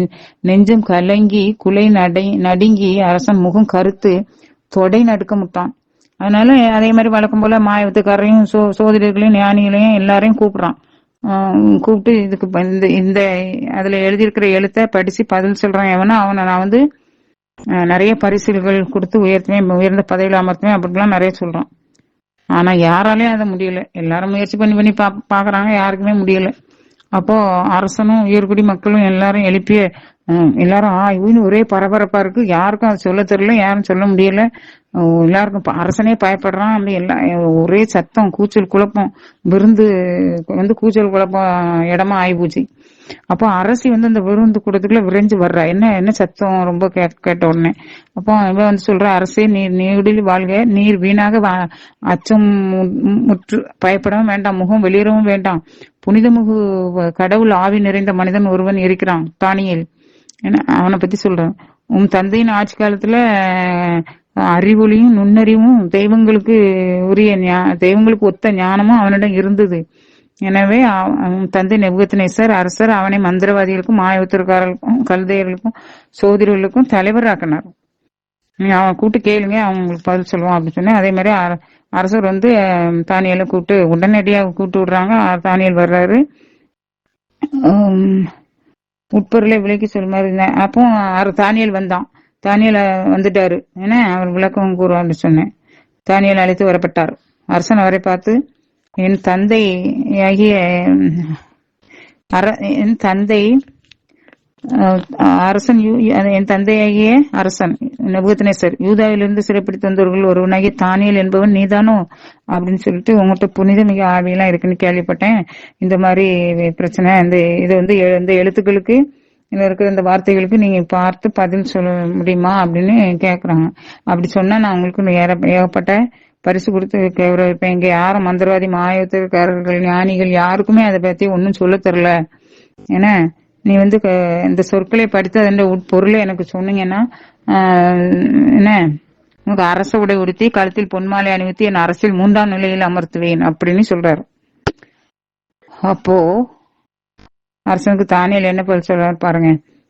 உம்முடைய அரசே, உம்முடைய அன்பளிப்புகள் உம்முடையமே இருக்கட்டும், உன் பரிசுகள் வேறு யாருக்காவது கூடும். ஆயினும் இந்த சொற்களை அரசருக்கு படித்து காட்டி அவற்றின் உட்பொருளை விளக்கி கூறுவேன் அப்படின்னு சொல்றாரு. சொல்லுங்க. அரசே, உன்னதரான கடவுள் உம் தந்தையாகி நெபுகத்நேசருக்கு பேரரசையும் சிறப்பையும் என்ன கடவுள் உம் தந்தையாகி நெபுகத்நேசருக்கு எல்லா சிறப்புகளையும் கொடுத்து சிறப்பான அரசராக வாழ வச்சார். அவருக்கு அளிக்கப்பட்டிருந்த சிறப்பின் காரணம் எல்லா இனத்தாரும் நாட்டினரும் மொழியினரும் அவருக்கு காரணம். ஆமா, அதனால எல்லா நாட்டினரும் எல்லா மக்களுமே அவருக்கு அஞ்சு நடுங்கினாங்க. அதனால அவர் உள்ள இருமா புட்டு அவருடைய மனம் செருக்கினால் கடினப்பட்ட போது அதனால அரசர் அரியணையிலிருந்து தள்ளப்பட்டார். காடுகளுக்கு போய் புல்ல மேய்ஞ்சாரு. விலங்குகளின் உள்ளமாக அவர் உள்ள மாறிச்சு. மனிதர்களின் அரசுகளை உன்னதரே ஆள்கின்றார் என்றும் தாம் விரும்பியவருக்கே அதை வழங்குகின்றார் என்று உணரும் வரை அவர் மாடு போல புல்லை மேய்ந்தார். வானத்து பணியில் அவர் உடல் நனைந்தது கிடைந்தது. அவருடைய மகனாகிய பெல்சாத்சர் இவற்றையெல்லாம் அறிந்திருந்தும் உம் இதயத்தை தாழ்த்தி கொள்ளவில்லை. ஆனால் விண்ணுலக ஆண்டவருக்கு எதிராக உண்மையே உயர்த்தினீர். அவரது கோவிலின் கிண்ணங்களை கொண்டு வர செய்து நீரும் உயர்குடி மக்களும் உம்முடைய மனைவியரும் வைப்பாட்டியரும் அவற்றிலிருந்து திராட்சை மது குடித்தீர்கள். மேலும் காணவோ கேட்கவோ எதையும் கேட்கவோ பார்க்கவோ முடியாத அசைவில்லாத அந்த சிலைகளை புகழ்ந்தீர்கள். வெள்ளி பொன் சிலைகளை நீங்கள் வந்து தெய்வங்க அப்படி அதனால ஆன அந்த தெய்வங்களை புகழ்ந்தீங்க. ஆனால் உமது உயிரையும் உம் வழிகளையும் தம் கைக்குள் வைத்திருக்கும் கடவுளை நீர் பெருமைப்படுத்தவில்லை அப்படின்னு சொல்லிட்டு, ஆகையால் அவர் இந்த கையை தம் திருமுன்னில் இருந்து அனுப்பி இந்த எழுத்துக்களை எழுத செய்தார், பொறிக்க செய்தார் அப்படின்னு சொல்றாரு. பொறிக்கப்பட்ட சொற்கள் மேனே மேனே தேகேல் பார்சின். அவ்வளவுதான். மேனேனா கடவுள் உமது அரசின் நாட்களை எண்ணி வரையறுத்து அதனை முடிவுக்கு கொண்டு வந்து விட்டார். அடுத்தது தேக்கேல், நீர் தராசில் நிறுக்கப்பட்டீர், எடையில் மிகவும் குறைந்து போனீர். அடுத்தது பார்சின், உமது அரசு பிரிக்கப்பட்டு மேதியருக்கும் பாரசீகருக்கும் கொடுக்கப்பட்டுள்ளது. அவன் உடனே பெல்சாத்சார் ஆணைப்படி தானியலுக்கு அரச உடை உடுத்தி கழுத்தில் பொன்மாலை அணிவித்தனர். மேலும் அரசில் 3ஆம் நிலையில் தானியல் அமர்த்தப்படுவார் என்று முரசடைந்தனர். அன்றிரவே கல்தைய அரசனாகிய பெல்சாத்சார் அந்த அரசன் வந்து கொலை செய்யப்பட்டான். யாரோ அவரை கொண்டுட்டாங்க, எதிரிகள் யாரோ. அவர் கதை அதோட முடிஞ்சு. அடுத்த அரசன் அதே மாதிரி அவர் சொன்ன மாதிரியே அந்த தீர்க்கதரிசனம் படுத்திய அரசு வந்து மேதியனாகிய வேறொரு அரசனுக்கு அறிவிக்கப்பட்டுச்சு. தாரியு என்னும் அரசன் தன் 62ஆம் வயதில் அரசை ஏற்றுக்கொண்டான். தன் நாடு முழுவதும் வரி வசூலிப்பதற்கென்று 120 தண்டல்காரர்கள் வரி வசூலிக்க அந்த அரசர் தாரிய அரசர் நியமித்தார். இந்த தண்டல்காரர்களை எல்லாத்தையும் கவனிப்பதற்கென்று 3 பார்வையாளர்களை ஏற்படுத்தினான். அரசு அந்த எல்லாத்திலையும் அரசனுக்கு இழப்பு ஏற்படாதபடிக்கு நல்லபடியா பணத்தை கலெக்ட் பண்ணி வரியை கலெக்ட் பண்ணி கொடுக்கணும். அந்த 3 பேர்ல தானியல் ஒருத்தரா இருந்தார். இந்த தானியல் எல்லாரோட சிறப்பா ஞானம் உள்ளவராகவும் நல்ல காரிய சித்தி உள்ளவராகவும் நல்லா செயல்பட்டாரு. ஏன்னா வியத்தகு தேவனுடைய ஆவி அவரிடத்துல இருந்தது. அதனால தன்னுடைய அரசின் முழு பொறுப்பையும் அவரிடமே ஒப்படைக்கலாம்னு அரசன் எண்ணிக்கிட்டு இருக்கான். இந்த நிலையில மற்ற மேற்பார்வையாளர்கள் தண்டல்காரரும் எல்லாரும் அரசரை கண்காணிப்பதில் தானியலின் மீது குற்றம் சாட்ட வகை தேடினாங்க. பொறாமையா இருக்கு. தானியல் தான் எல்லாத்திலும் சிறப்பா இருக்கானாலே, நம்ம எல்லா விதத்திலும் சிறப்பா இருக்கிறோம் அப்படின்னாலே ஒரு காரியத்திலயோ ஒரு வேலையிலயோ வேலை செய்யற இடத்துலயோ மத்தவங்க எல்லாருக்கும் அதை பார்த்து சந்தோஷப்படுறதுதான் மனசு கூட்டம்னு நினைக்காதீங்க. அதை பார்த்து எல்லாம் பொறாம படம், இவனை எப்படி வீழ்த்தலாம் அப்படிதான் நினைக்கும். இவன் இவ்வளவு சிறப்பா செயல்படுறானே, ஒரு குற்றமும் அவன்கிட்ட காண முடியல. இவங்க தேடி பார்த்தோம், ஒரு குற்றமும் அவன்கிட்ட காண முடியல. ஆக அவன் ஒரு குற்றமும் இல்லாதவனா இருக்கான், நல்லவனா இருக்கான், சிறப்பா செயல்படுறான்னா சந்தோஷம் தானே படணும். ஆனா மனித குலம் அப்படி செய்யாது. நம்ம எங்க இருந்தாலும் சரி, நம்மளை சுத்தி நம்ம நல்லது செய்யறோம்னாலும் நம்மளை பொறாமையால தூத்தி நல்லா உயர்ந்து இருக்கிறோம், கடவுள் நம்ம நல்லா செஞ்சுக்கிறான்னு நம்ம நல்லா வச்சிருக்கிறாரு அப்படின்னா நம்மளை தூத்தி தூத்தி அவங்க மனசை அவங்க ஆத்திக்கிடுவாங்க. நம்மளை ஏசி ஏசி அவங்கள தங்களை தாங்களே ஆறுதல் படுத்திடுவாங்க. இதுதான் மனித இனம், இதுதான் மனித குலம். அதுதான் அங்கேயும் நடந்தது. அப்ப அவங்க என்ன சொல்றாங்க பாருங்க எப்படின்னு. ஆஹ் அவருடைய எந்த குற்றமும் அவங்களால காண முடியல. அதனால இந்த தானியலுக்கு எதிராக அவருடைய கடவுள் விஷயம் வந்துட்டாங்களா. அரசியல் கடவுள் மதத்துக்குள்ள வருதா, அதுல மட்டும்தான் இவங்களை குற்றம் கண்டுபிடிக்க முடியும். இவன் இந்த தானியல அப்படின்னு சொல்லிட்டு இவங்க எல்லாம் சேர்ந்து கூடி பிளான் பண்ணி அரசர்கிட்ட போறாங்க. அரசர்கிட்ட போய் ஒரு பிளான் சொல்றாங்க. பிளான் பண்ணி இவங்க கூடிதான் எப்படின்னா, அரசே நீர் நீடூழி வாழ்க, அதிக ஆளுநர் அதிகாரிகள் தண்டல்காரர்கள் நாங்க அதிகாரிகள் என எல்லாருமே ஆளுநர்கள் எல்லாருமே சேர்ந்து கலந்து ஆலோசித்து ஒரு முடிவோடு உங்ககிட்ட வந்திருக்கோம். ஒரு 30 நாள் வரையில் அரசராகி தங்களிடம் மண்டி வேறு எந்த தெய்வத்திடமோ மனிதனிடமோ யாதொரு விண்ணப்பமும் செய்கின்ற எந்த மனிதனும் சிங்க குகைக்குள் தள்ளப்படுவான் என்று நீர் சட்டம் இயற்றி தடை உத்தரவு போட வேண்டும் அப்படின்னு சொல்றாங்க. ஆனால் அரசை இப்பொழுதே அந்த சட்டத்தை இயற்றி தடை உத்தரவில் கையெழுத்திடும். அப்பொழுதுதான் மேதியா பாரசீகரின் சட்டங்கள் மாறாதிருப்பது போல இச்சட்டம் மாறாதிருக்கும் என்றார்கள். அப்படி அரசனை நெருக்கி நிர்பந்தப்படுத்தி இப்படி ஒரு சட்டத்தை போடுங்கன்னே, இப்படி ஒரு சட்டத்தை போடுங்க, இவருக்காண்டியே ஒரு சட்டம் ஏற்றப்பட்டிருக்கியா, இப்படி ஒரு சட்டத்தை போடுங்க தேவ பிள்ளைங்களுக்காக. அப்படியெல்லாம் கூட நடக்கும் பெரிய பெரிய விஷயங்கள்லாம். ஒரு சட்டத்தை போடுங்க அப்படின்னு சொல்லியாச்சு. அவங்க எவ்வளவுக்குள்ள பிளான் பண்ணி போறாங்க. அதே மாதிரி சட்டம் போட்டாச்சு. 30 நாட்கள் டைம் கொடுத்துருக்கு. இந்த 30 நாட்களுக்கு இடையில யாரும் அரசன்கிட்ட தான் விண்ணப்பம் பண்ணணும், வேற யார்ட்டையும் விண்ணப்பம் பண்ணக்கூடாது அப்படின்னு. என்ன, வேற எந்த தெய்வத்திடமும் வேற யார்கிட்டமோ வேற மனிதனிடமோ யார்ட்டையும் விண்ணப்பம் செய்யக்கூடாதான், வேண்டுதல் செய்யக்கூடாதான், எதுவும் செய்யக்கூடாதான். இப்படி எல்லாம் ஒரு சட்டம். அவங்க எல்லாரும் பெரியவங்க, சபை பெரியவர்கள், நாட்டு தலைவர்கள் வந்து சொன்ன உடனே அரசனும் சரின்னு தடை உத்தரவு போட்டு கொடுத்துட்டான். அதுக்கப்புறம் இவங்க வந்து அவர் அரசு இந்த சட்டம் கையொப்பமிட்டதுன்னு தெரியும். ஆனாலும் தானியல் வழக்கம் போல தான் வீட்டுக்கு போறாரு. தான் வீட்டுக்கு போய் வழக்கம் போல அந்த அவருடைய வீட்டுல 3 வேளையும் கடவுளுக்கு முன்பாக முழந்தாளிட்டு ஜெபிக்கிறாரு. அவர் கடவுளுக்கு நன்றி செலுத்துவார். இதையே வழக்கமா அவங்களும் இப்பவும் செய்யறாரு. அவங்க வந்து முன்னாடியே கூடி பேசின மாதிரி பின்னாடியே தானியலுக்கு பின்னாடி வந்து தானியோட வேவு பார்த்து அவரு உள்ள ஜெபிச்சுக்கிட்டு இருக்கிறது. அவருடைய வீட்டு ஜன்னல் எருசலேமை நோக்கி இருக்கும். அதை நோக்கி அவர் முழங்காலிட்டு ஜெபிப்பார். ஒரு நாளைக்கு 3 வேளையும் முழந்தாளிட்டு கருத்தட்டு ஜெபிப்பார். அது இவங்களுக்கு தெரியும். ஆனாலும் இப்ப இவங்க எல்லாருமே சேர்ந்து மொத்தமா வந்து அதை பார்த்து இவ்வளவு சாட்சிகளோட இருக்காரு அப்படின்னு சொல்லி அவர் இப்படி தெய்வத்திட்ட வேண்டினாருன்னு சொல்லி அரசங்கிட்ட போய் சொல்லி சொல்றாங்க. போய் அரசங்கிட்ட போட்டு கொடுக்குறாங்க. தானியல் வந்து தெய்வத்தை வணங்கினா, உங்க சட்டத்தை மதிக்கல, உங்களை மதிக்கல, அவன் இப்படி போய் அவன் அவ்வளத்தையும் மதிக்காம இப்படி போய் கடவுளை அவன் வேண்டிக்கிட்டு இருக்கிறான் அப்படின்னு சொல்லு. அரசு நீங்க இப்படி சட்டம் போட்டீங்கல்ல இன்னைக்கு, ஆனா அந்த தானியங்கிறவன் இந்த மாதிரி பண்றான் அப்படின்னு போய் சொல்றாங்க. ஆனா அதுக்கு முன்னாடி ஒரு இன்ட்ரோடக்ஷன் போட்டு விடுறாங்க. எப்படி தெரியுமா, அரசே நீர் அப்படி சட்டம் போட்டீங்கல்ல, அது இந்த பாரசீகர் இவங்க சட்டம் மாதிரி இதுவும் மாறாது தானே, என்ன மேதியர் பாரசீகரின் சட்டங்கள் மாறாதிருப்பது போலவே இந்த பேரரசுக்கு உட்பட்ட இந்த சட்டமும் மாறாது தானே. ஆமா மாறாதுதான், அதுல என்ன சந்தேகம் இல்லையே அப்படின்னு அவர் அரசர் சொன்ன பிறகு இந்த தானியங்கிறவன் இந்த மாதிரி போய் ஜெபிச்சுட்டு இருக்கிறான். உங்க சட்டத்தை மதிக்கல, உங்க கட்டளையை மதிக்கல, உங்களை மதிக்கலன்னு சொல்லியாச்சு. சதிகாரர்கள் எப்படி கூடி சேர்ந்து எப்படி கலந்தழைச்சு எப்படி பேசுறாங்க, எப்படி பிளான் போடுறாங்க, எப்படி இருக்குது உலகம், நாம கவனமா இருக்கணும். தேவன்கிட்ட உள்ள நம்பிக்கையை மட்டும் நம்ம விடாம இருந்தாலே நம்ம தப்பிக்கவே இல்லை. இந்த உலகத்துல அவ்வளவு பொல்லாத மனிதர்கள் நடமாடிட்டு இருப்பாங்க நம்மளை சுத்தி. ஆனால் அரசன் இந்த சொற்களை கேட்டு மிகவும் மனம் வருந்தினான். அன்னைக்கு நைட்டு ஃபுல்லா முயற்சி பண்ணி இவன் தானியெல்லாம் எப்படியாவது காப்பாத்திடணும் அப்படின்னு நினைச்சுதான் அவர் முயற்சி பண்ணி சாயங்காலம் வர அப்படியே இது பண்றாரு, தயங்குறாரு, முயற்சி பண்றாரு அதுக்கு. ஆனா ஒன்னும் நடக்கல. அவங்க சொல்றாங்க பாருங்க, அங்க ஏற்கனவே அவங்களுக்குள்ள பேசிக்கொண்டபடி அரசன்கிட்ட சொல்றாங்க. அதுவும் பேசிக்கொண்டபடி இப்படியே பைபிள்ல இருக்கு. அரசனிடம் வந்து அவனை நோக்கி, அரசே மேதியர் பாரசீகரின் சட்டப்படி அரசன் விடுத்த தடை உத்தரவோ சட்டவோ மாற்றத்திற்கு அப்பாற்பட்டது என்பதை நன்றாக தெரிந்து கொள்ளும் அப்படின்னு இப்ப அரசரையே மிரட்டுறாங்க. பாத்தீங்களா? அரசர்களையே அல்லது ஆள்பவர்களுக்கே நெருக்கடி கொடுப்பவர்கள் அரசனை சுத்தி அல்லது இப்போ உள்ள அதிகாரிகள் அரசியல்வாதிகளை சுத்தி உண்டு. அவங்களுக்கு நெருக்கடி, ஏன்னா அவங்களுக்கு பல சமயங்கள உதவியா இருப்பாங்க. அதை பயன்படுத்தி இவங்க அரசனுக்கே நெருக்கடி கொடுப்பாங்க இவங்க. அப்படி ஆட்கள் இப்போ உண்டு. அதிகாரிகளுக்கும் அரசியல்வாதிகளுக்கும் நெருக்கடி கொடுப்பவர்கள் உண்டு. அவங்களாலதான் இவங்க நாசமா போவாங்க. என்ன உலகத்துல அவங்களாலதான் இவங்களுக்கு தீமை ஏற்படும்.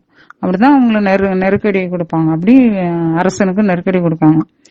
அப்போ சரி, ஆண்டவர் அதே மாதிரி எல்லாத்தையும் கூப்பிட்டு எல்லாரையும் கூட்டுவாங்க தானியேலுன்னு சொல்லி, சரி நீங்க அவரை குகைக்குள்ள தள்ளுங்க அப்படின்னு சொல்லி எல்லாம் கூட்டு வந்தாச்சு. தானியேல் தள்ளுறாங்க. அரசர் பக்கத்துல இருந்து சொல்றாரு தானியேல்கிட்ட,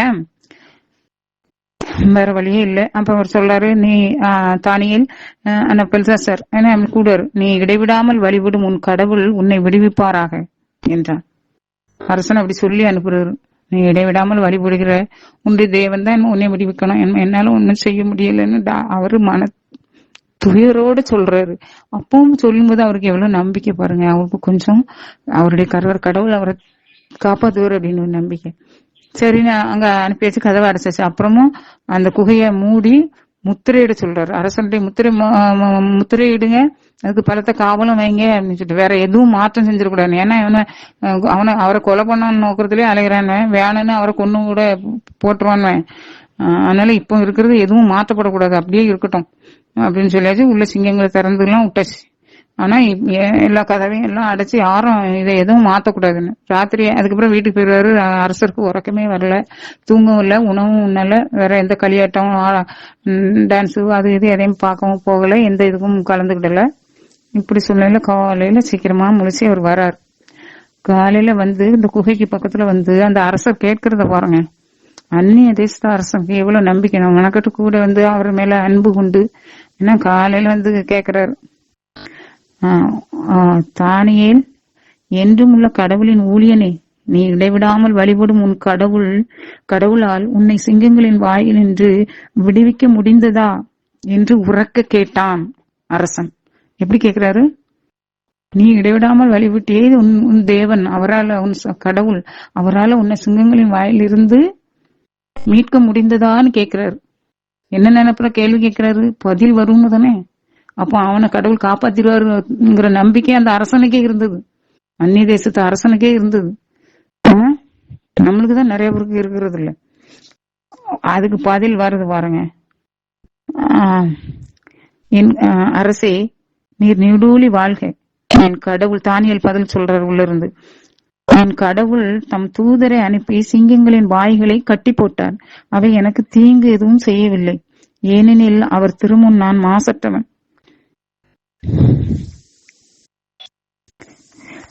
மேலும் அரசரே, முன்னிலையிலும் நான் குற்றமற்றவனே என்று மறுமொழி கொடுத்தார்.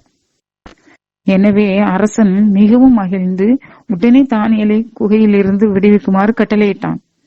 அவ்வாறே அதே மாதிரி அவரை விடுவிச்சுட்டாங்க. அதுக்கப்புறம் யார் யார் அவனை குற்றம் சாட்டினாங்களோ, யார் யாரு அவரை குகையில தள்ளுற காரணமா இருந்தாங்களோ, அவங்க பிள்ளை குட்டி, அவங்க ஃபேமிலி எல்லாத்தையும் சேர்த்து உள்ள போடுங்க அப்படின்னு அவன் வந்து அரசன் கட்டளையிட்டான். அவ்வளவு வரையும் தூக்கி போடுவாங்க. அவங்க உள்ள போடும்போதே சிங்கங்கள் அவங்களை அடித்து எலும்புகளை நொறுக்கி போட்டன அப்படின்னு சொல்லுது வேதம்.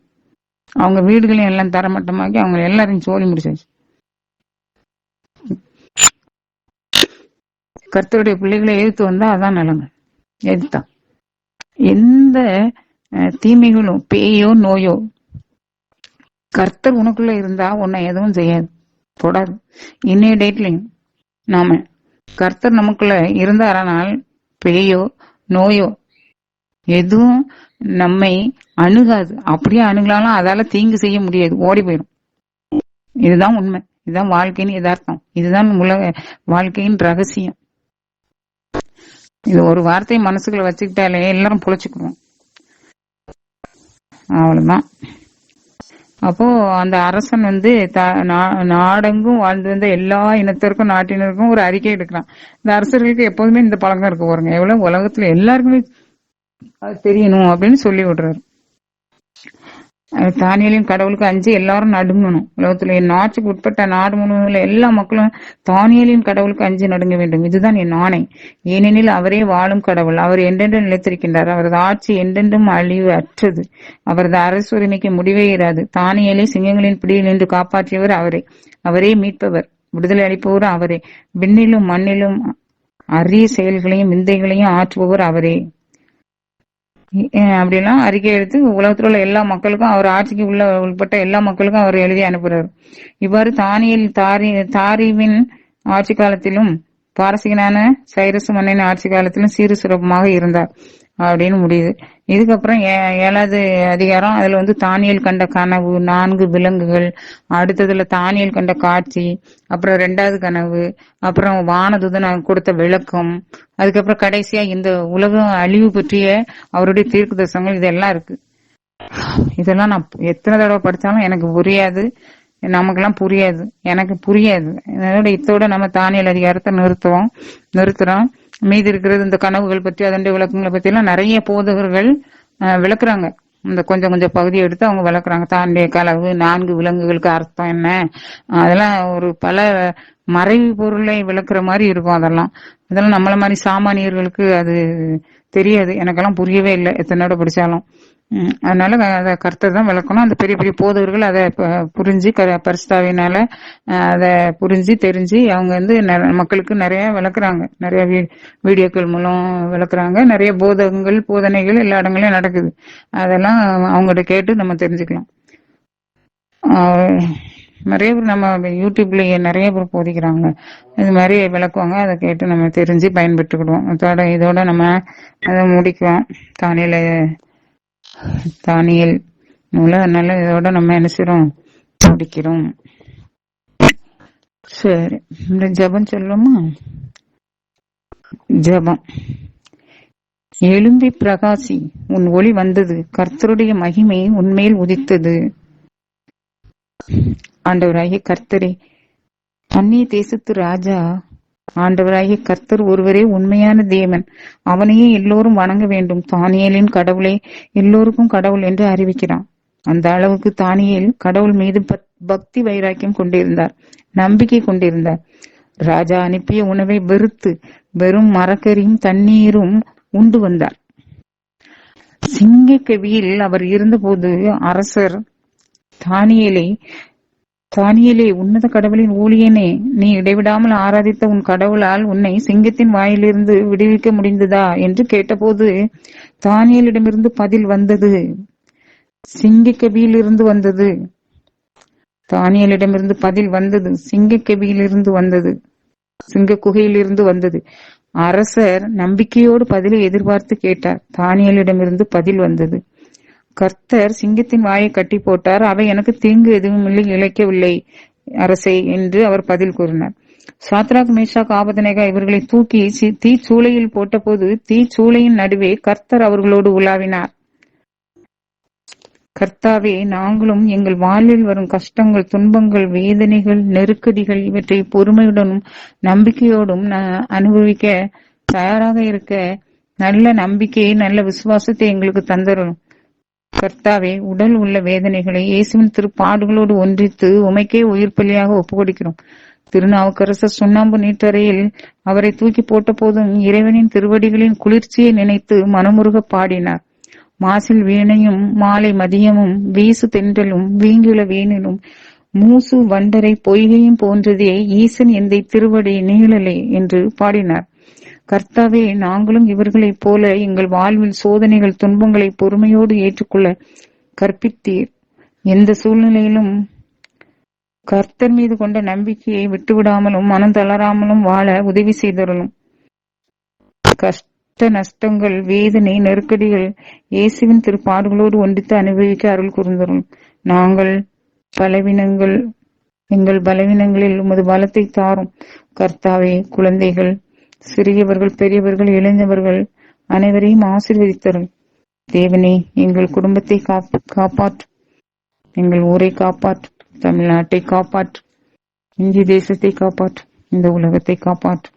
இந்த மண்டாட்டுக்களை எல்லாம் எங்கள் ஆண்டவராகிய இயேசு கிறிஸ்துவின் பரிசுத்த திரு நாமத்தினாலே உம்மிடம் ஏறடிக்கிறோம் நல்ல பிதாவே, ஆமென். வாக்குத்தத்த வசனம், நீ பயப்படாதே, நான் உன்னுடனே இருக்கிறேன். வாக்குத்தத்த வசனம், நீ பயப்படாதே, நான் உன்னுடனே இருக்கிறேன். ஏசாயா 41:10. ஆம், கடவுள் நம்மோடு. கடவுள் நம்மோடு. காரிருளில் கிடந்த மக்கள் பேரொளியை கண்டனர்.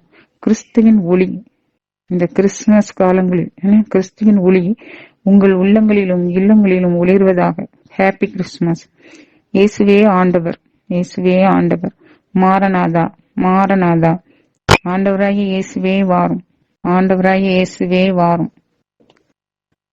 உங்கள் சிந்தனைக்கு ஒரு சில கருத்துக்களை சொல்லிட்டு வைக்கிறேன். இயேசுவும் ஈசாக்கும். ஆபிரகாம் தம் ஒரே மகன் ஈசாக்கை பலியிட தயாராக இருந்தார். ஆனால் பலியிட கட்டளையிட்ட தேவன் மனம் பொறுக்கவில்லை. போதும், நிறுத்து, பிள்ளைக்கு தீங்கு ஒன்றும் செய்யாதே என்றார். ஆபிரகாமுக்கு ஆட்டுக்கடாவை காண்பித்தார் தேவன். அதனை பலியிட்டு சந்தோஷமாக திரும்பினார்கள் ஆபிரகாமும் ஈசாக்கும். தேவன் தம் மகனை பலியாக ஒப்பு கொடுக்க துணிந்தார். உலகம் முழுவதும் உள்ள மக்களுக்காக. பலி கல்வாரி மலையில், சிலுவையில் எத்தனை கொடுமையாக தேவன் தம்மையே, தம் மகனையே பலியாக்க துணிந்தார். ஆனால் அன்று ஈசாக்கின் மீது கருணை கொண்டார் தேவன். ஆபிரகாமின் மீது கருணை கொண்டார் தேவன். பதிலியாக ஆட்டுக்கிடாவை காண்பித்தார். தேவன் தம் திருமகனை பலியாக்க முன்வந்த போது கர்த்தருக்காக யாரும் இல்லை, இயேசுவுக்காக யாரும் இல்லை, பதிலியாக யாரும் இல்லை, இருக்கவும் முடியாது. தேவன் தம்மை தாமே பலியாக்கினார் நமக்காக, இந்த உலகத்துக்காக. இல்லையெனில் எவன் அவர் மீது கை வைக்க முடியும்?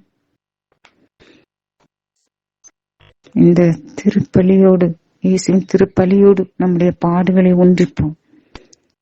அவருடைய திருப்பாடுகளோடு நம் வாழ்வின் பாடுகளை ஒன்றிப்போம். அப்போது கர்த்தர் மகிமை அடைவார். அப்போது நம்முடைய பாடுகள் மகிமை அடையும். அப்பொழுது அவருடைய இரட்சிப்பு நமக்குள் பொங்கி எழும். அவருடைய அருளை பெற்றுக் கொள்வோம். அடுத்து இந்த இனிப்பு பத்தி ஒரு சின்ன, அதாவது அவள் ஒரு ஏழை, ஒரு பிச்சைக்காரி. அவளை சுற்றி கடைகள், இனிப்பு வகைகள், ரோடை சுற்றி கடைகள், எங்கும் விதவிதமாய் இனிப்பு வகைகள், கேக் வகைகள், பிளாக் ஃபாரஸ்ட் சாக்லேட் வகைகள், பிஸ்கட் வகைகள். ஆனால் ஒரு சிறு துண்டு கூட சாப்பிட முடியாது அவளுக்கு. 1 கிராம், 10 கிராம், 100 நோ. ஏன்னா அவளிடம் பணம் இல்லை, ஏழ்மை இருந்தது. சிறுவயது முதல் இனிப்பு வகைகளை பார்க்கத்தான் முடிகிறது, பார்க்க மட்டுமே முடிகிறது. ஏக்கமாக இருந்தது. பையில் காசு, நோ காசு, சாப்பாட்டுக்கே வழி இல்லை. சோ கர்த்தர் என்ன நினைக்கிறாங்க, இதே மக்கள் என்ன செய்றாங்க, அவளுக்கு சுகர் இல்லை, ஆனாலும் அவளுக்கு சாப்பிட முடியவில்லை. அதாவது இன்றைய காலகட்டத்துல என்ன எடுத்துக்கோங்க, எனக்கு இனிப்பு ரொம்ப பிடிக்கும். எனக்கு வீட்டில் சுற்றி இனிப்பு, கடையெங்கும் இனிப்பு வகைகள். என்னால் சிறு துண்டு கூட சாப்பிட முடியாது. 1 கிராம், ஒரு 10 கிராம் நோ. ஏன்னா காலில் சுகர் புண்ணும். இனி எவ்வளவு காலம் வாழ்ந்தாலும் இதே நிலைதான் இறுதி வரை. இனிப்பு வகைகளை பார்க்க மட்டுமே செய்யலாம். கையில் போதுமான நிறைய பணம் இருந்தது, பணம் உள்ளது, கர்த்தர் தந்திருக்கிறார். இருந்தும் என்ன, அவளுக்கும் எனக்கும் என்ன வித்தியாசம்? கர்த்தர் சர்வ வல்லவர், சர்வ ஞானி. அவர் பாரபட்சம் உள்ளவர் அல்ல. கர்த்தர் சர்வ வல்லவர், அவர் சர்வ ஞானி, அவர் பாரபட்சம் உள்ளவர் அல்ல. எல்லாருக்குமே முன்னையோ பின்னையோ ஒரே விதமான அனுபவங்கள் தான் கிடைக்குது. ஏன்னா கிறிஸ்துமஸ்க்காவது அதனால் மக்களே, கிறிஸ்துமஸ்க்காவது யாராவது ஏழைகளுடன் பகிர்ந்து கொள்ளுங்கள். கர்த்தர் எனக்கு தந்த புத்திமதி இது, நீங்களும் தெரிந்து கொள்ளுங்கள். அடுத்தது இன்னொரு சின்ன விஷயம், அதோட முடிச்சிடறேன். சந்தோஷம். இப்போ எல்லாம் டாக்டர் எந்த சாக்லேட் இனிப்பு எதுவும் சாப்பிடக்கூடாது என்றதுனால சாப்பிட முடியல.